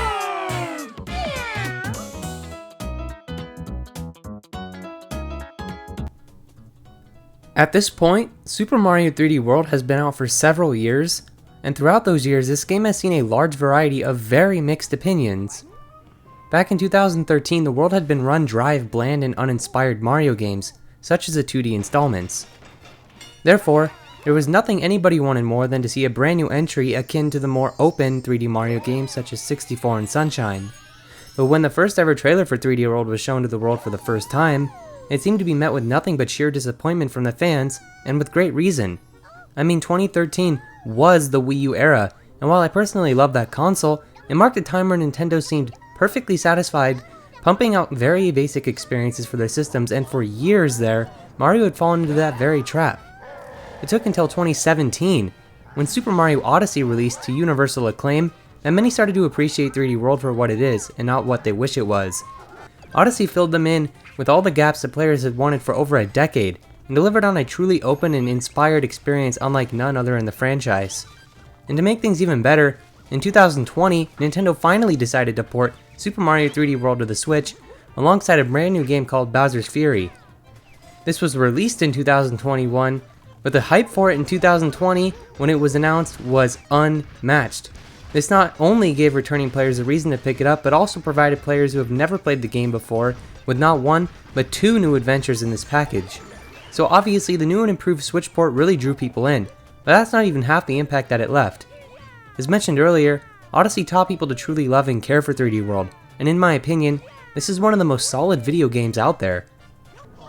One of the biggest standouts right out from the start is that rather than kidnapping Peach like usual, Bowser kidnaps the Sprixie princesses. And while this may not do much narratively, it was a great excuse to allow Peach to be playable, but along with her, you can also play as Luigi, Toad, and later on, Rosalina. This was a concept seen in Super Mario Bros. 2 way back on the NES, and bringing it back here works absolute wonders. Each character has a different playstyle, and don't just serve as mere palette swaps.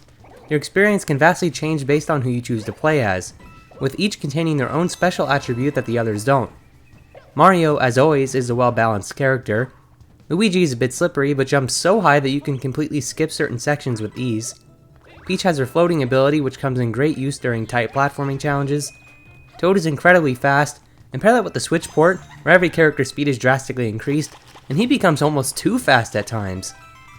And lastly, Rosalina comes equipped with the spin attack from Super Mario Galaxy, however, she's also the slowest character. One thing I wasn't too fond of is how the developers put these little buttons across certain stages that can only be pressed on with a specific character. These unlock stamps, and the only reason I have a problem with it is because it takes away some of the player's freedom by telling you that it's impossible to complete a game if you don't use some specific character. This whole thing really isn't that big of an issue at all, and I'll admit I am nitpicking a bit here, but it just feels odd that somebody may be forced to play through a stage with someone they don't enjoy playing as. But overall, I think the choice to allow players to experience the game with anyone they like is a huge bonus and makes any repeat playthrough much more enjoyable and brings a great amount of replayability to the table. Now in my opinion, Super Mario 3D World is one of the most consistent games ever created, and if we really dig in, it's not hard to see why. Never have I seen a game with quite as many ideas and innovations packed into it as this one. Right from the get-go in World 1, we are introduced to the cat suit, which I find to be one of the best power-ups in any Mario game. This allows tons of freedom as to how you choose to go about any level. Green stars and stamps are hidden in very clever places to ensure that you make full use of the cat suit, and that goes for the other power-ups as well. This time around, these were all used in extremely clever ways which often reward you for surviving long enough throughout a level with them. The Fire Flower can light torches to unlock secrets, the Tanuki suit is especially useful in levels containing large gaps or risky platforms, but one of the most brilliant power-ups is by far the Double Cherry. This was actually put into the game by complete accident, from a developer who was messing around one day to see what it would be like to play with a clone by your side, and, needless to say, he forgot to remove it. But the higher-ups loved it so much they kept it in. This power-up is used in genius ways as it serves as both a hindrance and a benefit. For example, in some levels, having a clone is extremely useful because it acts as a second hit point. However, in other stages, you can't collect everything unless you keep the clones till the very end, or at least halfway through the stage. What I find to be so smart about this is that players get to use the Double Cherry as a handicap throughout the game, but in the numerous levels where you actually need to protect the clone, it can prove as quite the great challenge, and a satisfying payoff once completing any level like this. As for the levels themselves, as stated earlier, each one is genius and packed full of surprises. However, it wouldn't be doing them justice to simply say just that, so I'm going to take you all through some of my favorite levels and discuss what makes each one so innovative. Cookie Cog works as a nice and easy stage, but the atmosphere is unlike any other level in the game. This pink sky looks so beautiful, I want to just jump right into it. These cookie platforms are a fun diversion from the rest of the levels, the music is fantastic, and all of this serves to create a pleasant atmosphere which oozes charm. There's also the Great Goal Pole, which requires the player to chase it down while running through enemies and obstacles.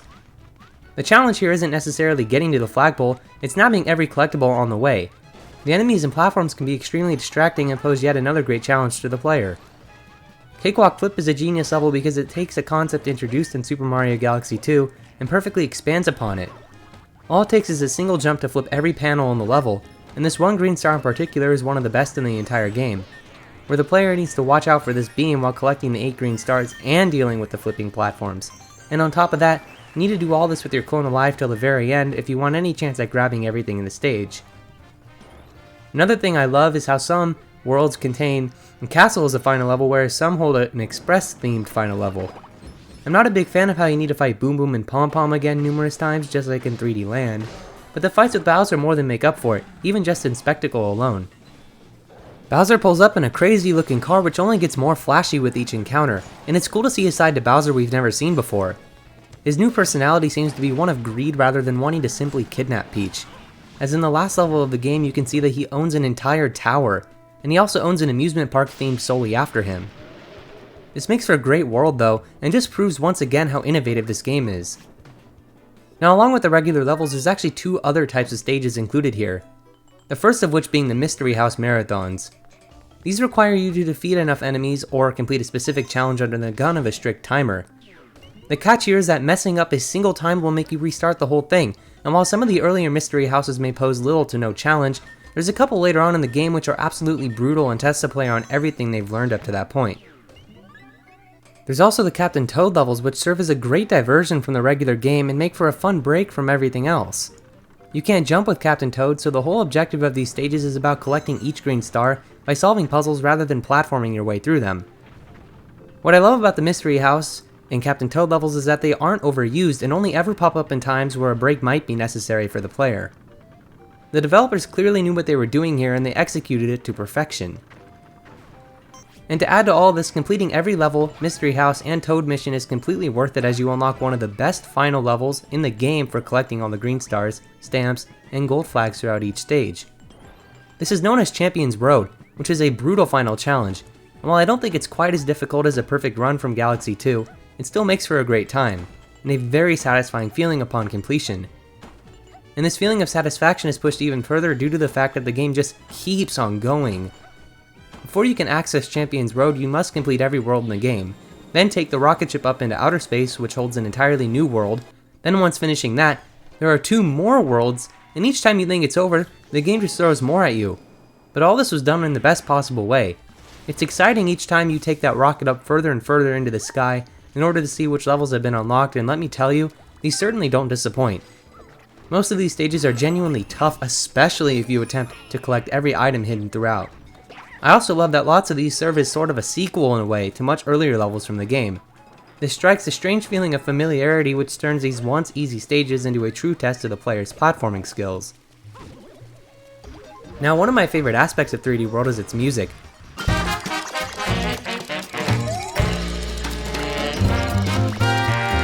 And wow, let me tell you, this game's soundtrack absolutely delivers on all fronts, as it's inspired by big band instrumentation. And I've gotta say, this fits Mario so well that I feel like they should experiment with it a lot more with upcoming games in the future. Each piece is perfectly incorporated into their respective levels, and the vibe here just exudes a feel-good energy that I imagine might be kinda difficult to top in future entries. But I know it can be done because if there's one thing Nintendo never fails to deliver on, it's definitely the music.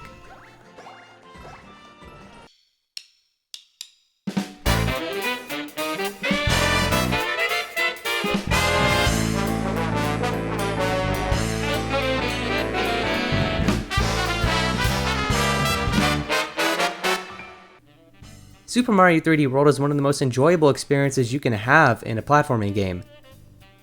Each level is very tightly designed, containing tons of brilliant mechanics, and throws more than enough stuff at the player to keep them on edge of their seats throughout the entire game. It's a shame that it took until the release of Super Mario Odyssey for people to truly start appreciating what 3D World brought to the table, but it's nice to see that after all these years, it's finally starting to get the recognition it deserves. I can only hope Nintendo attempts to create another experience that plays in such a way as this one, and perhaps it could even coexist with a more expansive game in the future, such as Mario Odyssey 2. This franchise really has found its footing, and I'm excited to see which direction Mario is taken in from here. But anyways, in the next video we'll be taking a look at the game which revolutionized the series, Super Mario Odyssey, so be sure to join me then. Thanks for watching, everyone.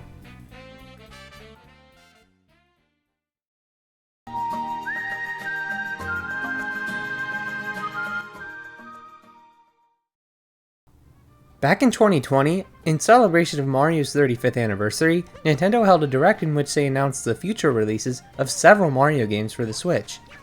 Among these few were 3 of the most popular titles releasing within the 3D All-Stars bundle, along with the announcement of Super Mario 3D World, which would release in 2021 alongside a brand new side game known as Bowser's Fury.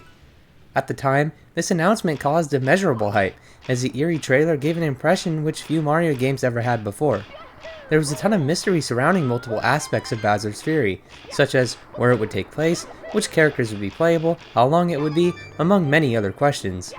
Well, once 2021 came and this game released, we finally got to experience this odd little side adventure, so today I'd like to dive in to see what made this game stand apart from the rest of the Mario games, along with what it took from the previous titles in order to benefit the overall experience.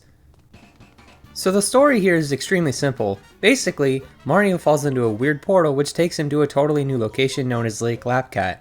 One thing that becomes immediately apparent is that Bowser's Fury plays much more like an open 3D Mario game, even sporting a free camera. The introduction is perfect as right from the get-go, we are forced to collect the cat shine in order to temporarily put Bowser into hiding. After this we meet up with Bowser Jr., and he asks Mario to help him calm his dad down. It's actually pretty heartwarming seeing Bowser Jr. like this, and it makes for a great change of pace because Bowser Jr. is rarely ever partners with Mario. So as the name implies, Lake Lapcat is inhabited by all things cat related. This means that literally every single enemy in the game has cat ears, which is a little weird at first, but it's a cool change from the usual formula as a simple tweak to the enemies makes this location feel even more unique and off-putting. The main goal of Bowser's Fury is to collect cat shines, which were no doubt inspired by the moons from Mario Odyssey. In fact, this entire game feels like a sort of mini spiritual successor to Odyssey. For starters, these cat shines are collected in much the same way as the moons were, where they add to a total count, which further progresses the game and allows you to access more parts of the map. This actually feels like it could have been one massive kingdom in Odyssey. There is one thing done differently though, that being the movement. This game's mechanics were completely taken from 3D World. Therefore, traversal is exactly the same, meaning there is no triple jump, and the moves we do have are just the exact same as 3D World. This all serves to make Bowser's Fury an exact middle ground between Odyssey and 3D World, which is great because now there are essentially 3 different forms of 3D Mario out there. The movement is basic like 3D World, but the level design, means of progression, are heavily inspired by 3D World. It really wouldn't be fair to compare this game in a lesser way to any other Mario game, as this truly does feel like its own unique experience. The main gimmick of Bowser's Fury is exactly what the name implies. Bowser is furious and your job is to take him down by collecting enough cat shines to collect the Giga Bell, which transforms Mario into an absolute beast and allows him to fight Bowser on even ground. This is another power-up which is unique to this experience, and its use is incredibly cool, as you really do feel unstoppable with it. Part of the reason the Giga Bell feels so special to use is because unlike other power-ups, you can't just collect it anytime you want. Instead, you must reach a certain amount of cat shines in order to awaken the bell, which you can then use to fight Bowser. I think the way the developers went about this was near flawless, as locking this insane power-up behind progression gives incentive to keep playing. And as for the fights with Fury Bowser himself, mechanically, there's nothing that special, as it really is the atmosphere which completely draws you in and carries the experience. Once it starts to rain, and you look over to see Bowser's massive shell rising from the ground while eerie music plays, it's actually pretty intimidating.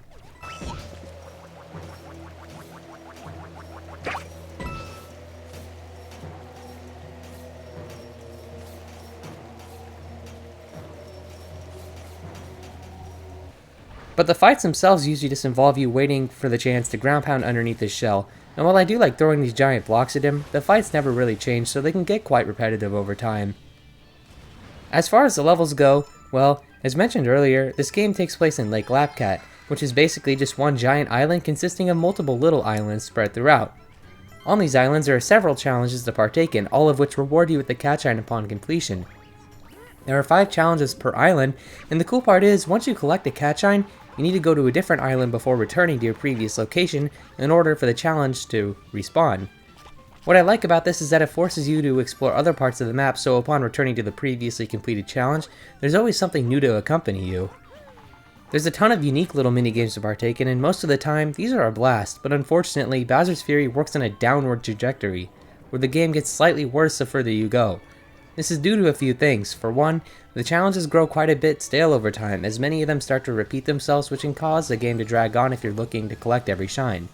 For example, the missions with Plessy grow old very fast, as it really isn't too enjoyable to just race through a linear obstacle course multiple times. I do like how Plessy is used in the final battle, but I'll get to that soon. Another issue I found is that the more shines you collect, the faster Fury Bowser appears. Now this actually works great in the beginning, but as soon as you reach about 60 to 70 cat shines, he literally starts to show up in a matter of minutes. In particular, towards the very end, he'll show up within a single minute, and I'm not even joking. This can become a huge distraction and a nuisance because due to there not being much shines left to collect at this point, you could easily find yourself running around aimlessly until Bowser decides to go away. Again, this mechanic is actually very nice at first, but rapidly declines with the progression throughout the game. Now, one thing that doesn't decline is the soundtrack. I really love the music here, as I just find it so comforting and relaxing to listen through.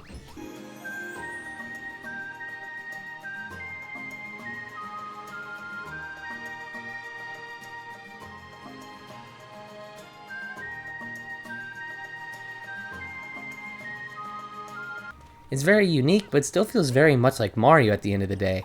I'd say Bowser's Fury has one of the most laid-back soundtracks in the 3D Mario games, and it fits the theme of a peaceful island perfectly. Everything from the peaceful Lake Lapcat to the incredible rendition of Bowser's theme from 3D World used in the final fight is sure to captivate you and enhance the experience that much more. A simple but very effective addition used here is how power-ups are handled. You can now store up to 5 separate items each, which comes in great handy, especially when you consider how vertical this game's layout is. It's always nice to have a spare Tanuki or catsuit on you at all times. Unfortunately, the Gigabell is the only new power-up to come out of this experience, so I think it would have been nice to have at least one other totally unique item, as the Gigabell may be extremely exhilarating to use, but at the end of the day, it really is just a bigger version of the catsuit. So earlier I briefly mentioned how Bowser Jr. is your companion this time around, but now I want to go over his actual usage. At the start of the game, you're given the choice to decide between 3 different options, those being the ability to have Bowser Jr. aid you a little bit, a lot, or not at all. I think this was a great move considering how hand-holding Nintendo has gotten with their games over the last few years. It was a nice change to see that we're actually given the option not to use Bowser Jr. at all if we don't want to. It's always great when the player is given a choice as to how they want to pursue their experience, so good on Nintendo for giving us a choice here. However, Bowser Jr. doesn't do too much if you decide to use him. In fact, I'd say his function is pretty good, because he never intrudes on the gameplay, only really serving to defeat a few enemies here and there, and collect any loose power-ups. As for the final battle itself, I think this one was handled pretty great. It's neat to see Plessie being put to more use as we need to ride on its back while knocking these Cap-Bells into Bowser. As I stated earlier, the soundtrack is great here, and the gameplay is super exhilarating. It doesn't drag on for too long, and lasts about exactly how long a fight in this game should last. It doesn't try to be something it's not, just straight to the point action, and I love it. The ending is great too, with Plessie completely crushing Bowser with the Gigabells.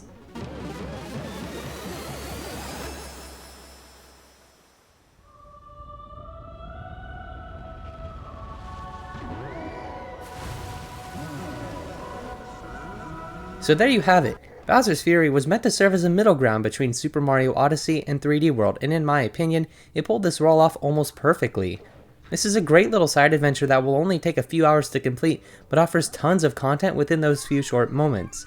It'll be interesting to see where Nintendo takes the future of 3D Mario, as we now have 3 different variants of the 3D series, but I feel like Bowser's Fury is one of a kind and won't be replicated anytime soon, as it really was just put out to complement the release of 3D World back in 2021. But as always, thank you so much for watching, and I'll see you in the next one.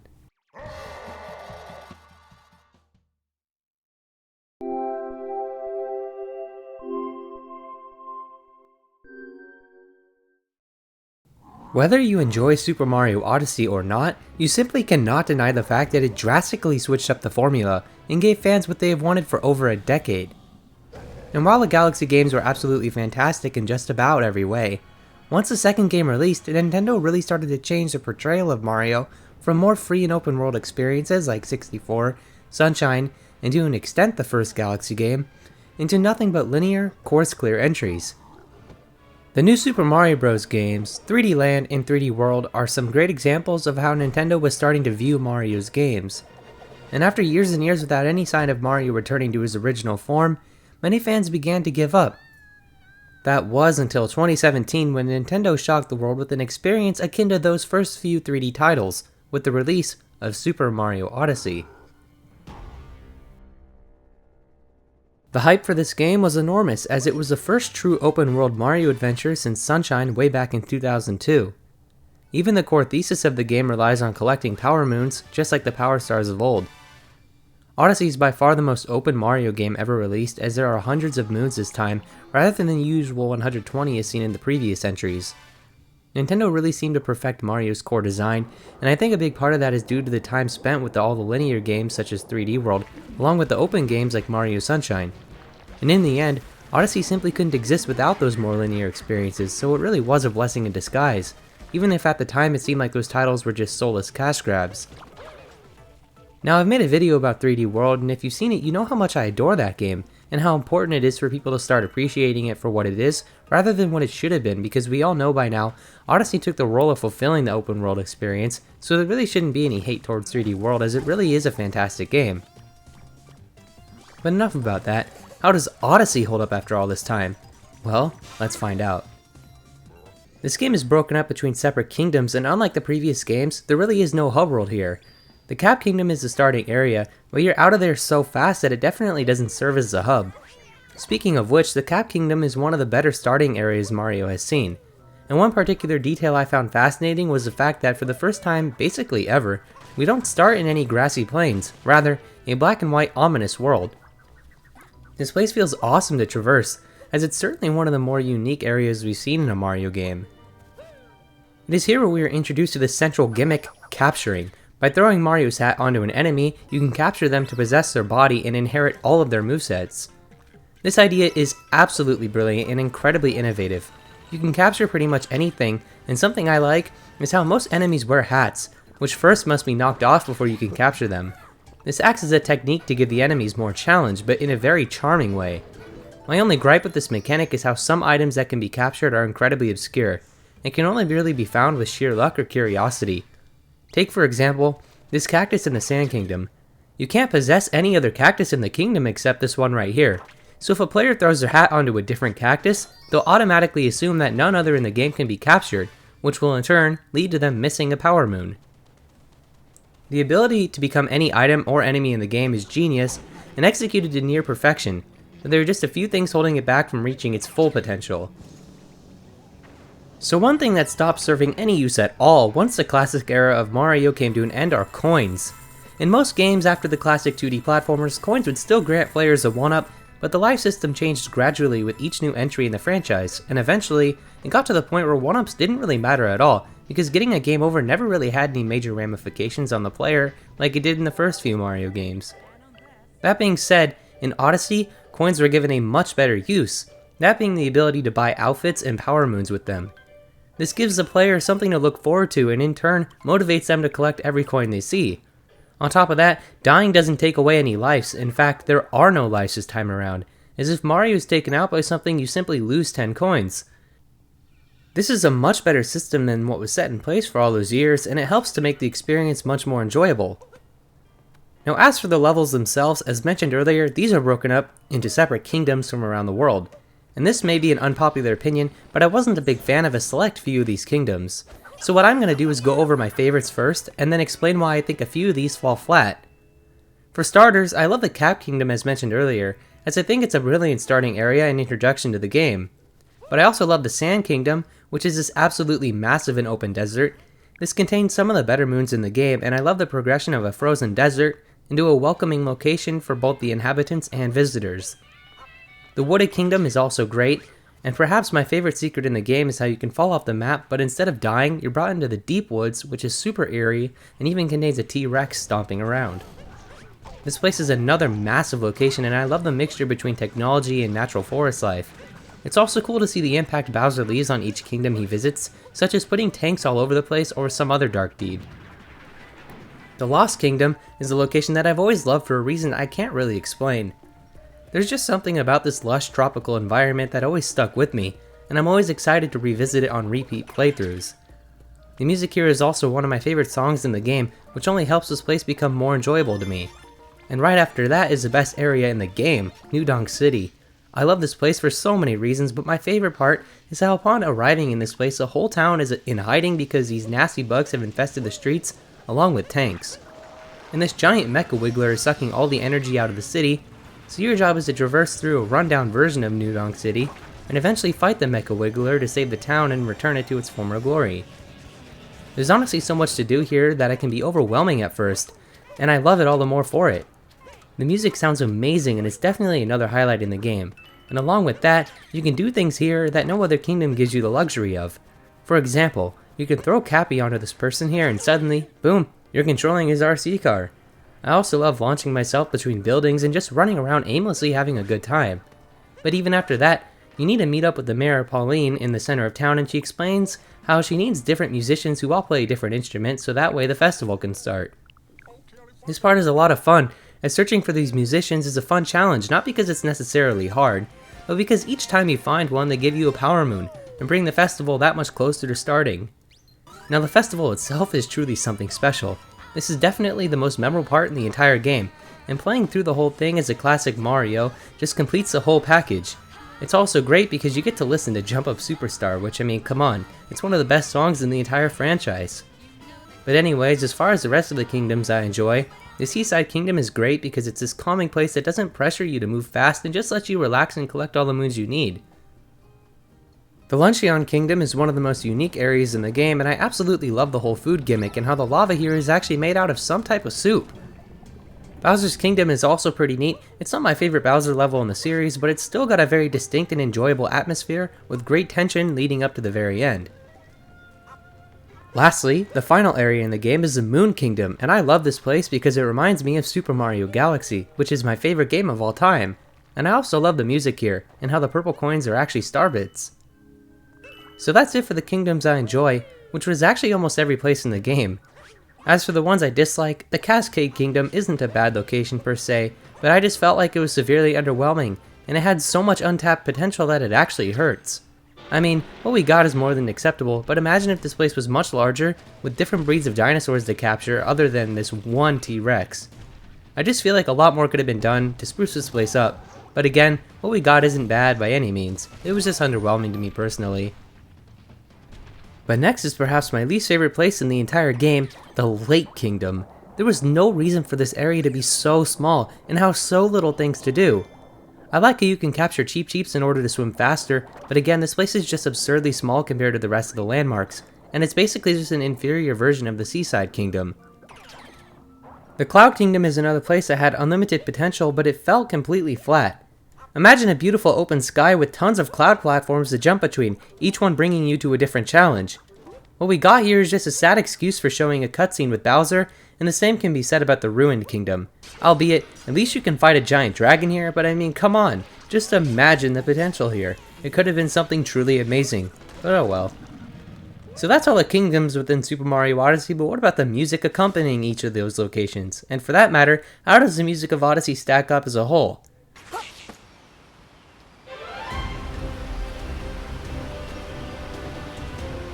Well, this seems to be a pretty split topic, actually, as some people seem to absolutely adore the soundtrack and others find it to be a bit underwhelming.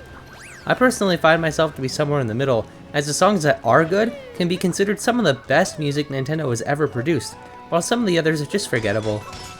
Now, there really is no bad song in the game. I mean, it is Mario after all.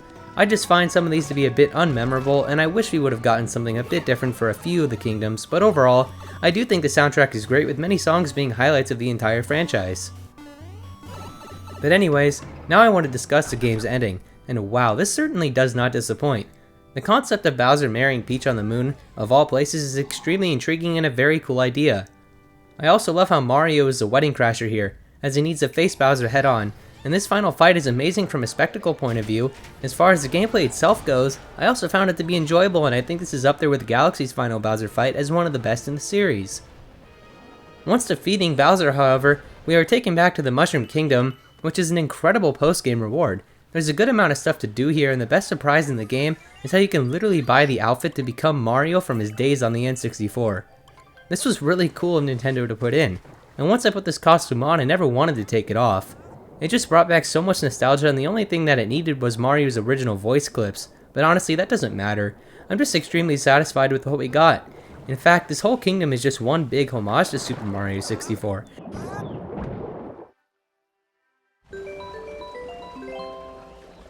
As you can even find Yoshi on top of the castle like you could in that game.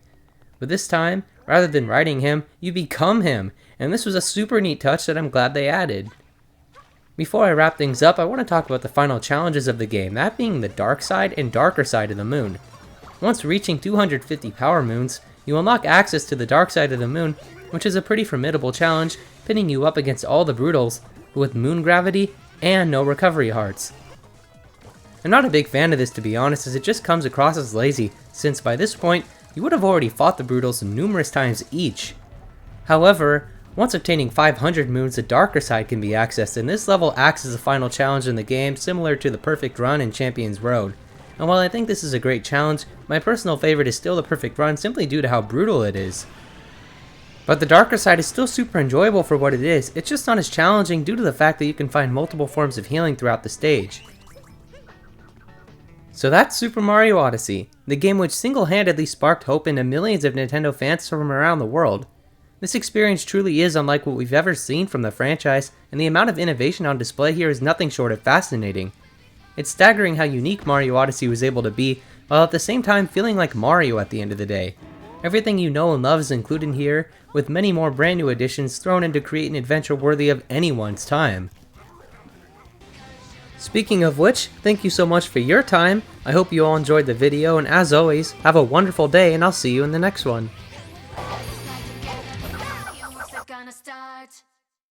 So, in the end, the 3D Mario series has earned its reputation as a pinnacle of gaming excellence due to a combination of ingenious game design, technological innovation, and a commitment to delivering unparalleled experiences. The enduring appeal of the 3D Mario series lies within its ability to captivate players of all ages, transcending generational boundaries and solidifying its status as a cornerstone of the gaming landscape. This franchise, much like the Zelda series, has, and likely always will deliver brilliant experiences to the homes of millions of players from all around the world. But with all that being said, I've been Mr. Redman, and I hope you enjoyed my retrospective of the entire 3D Mario series.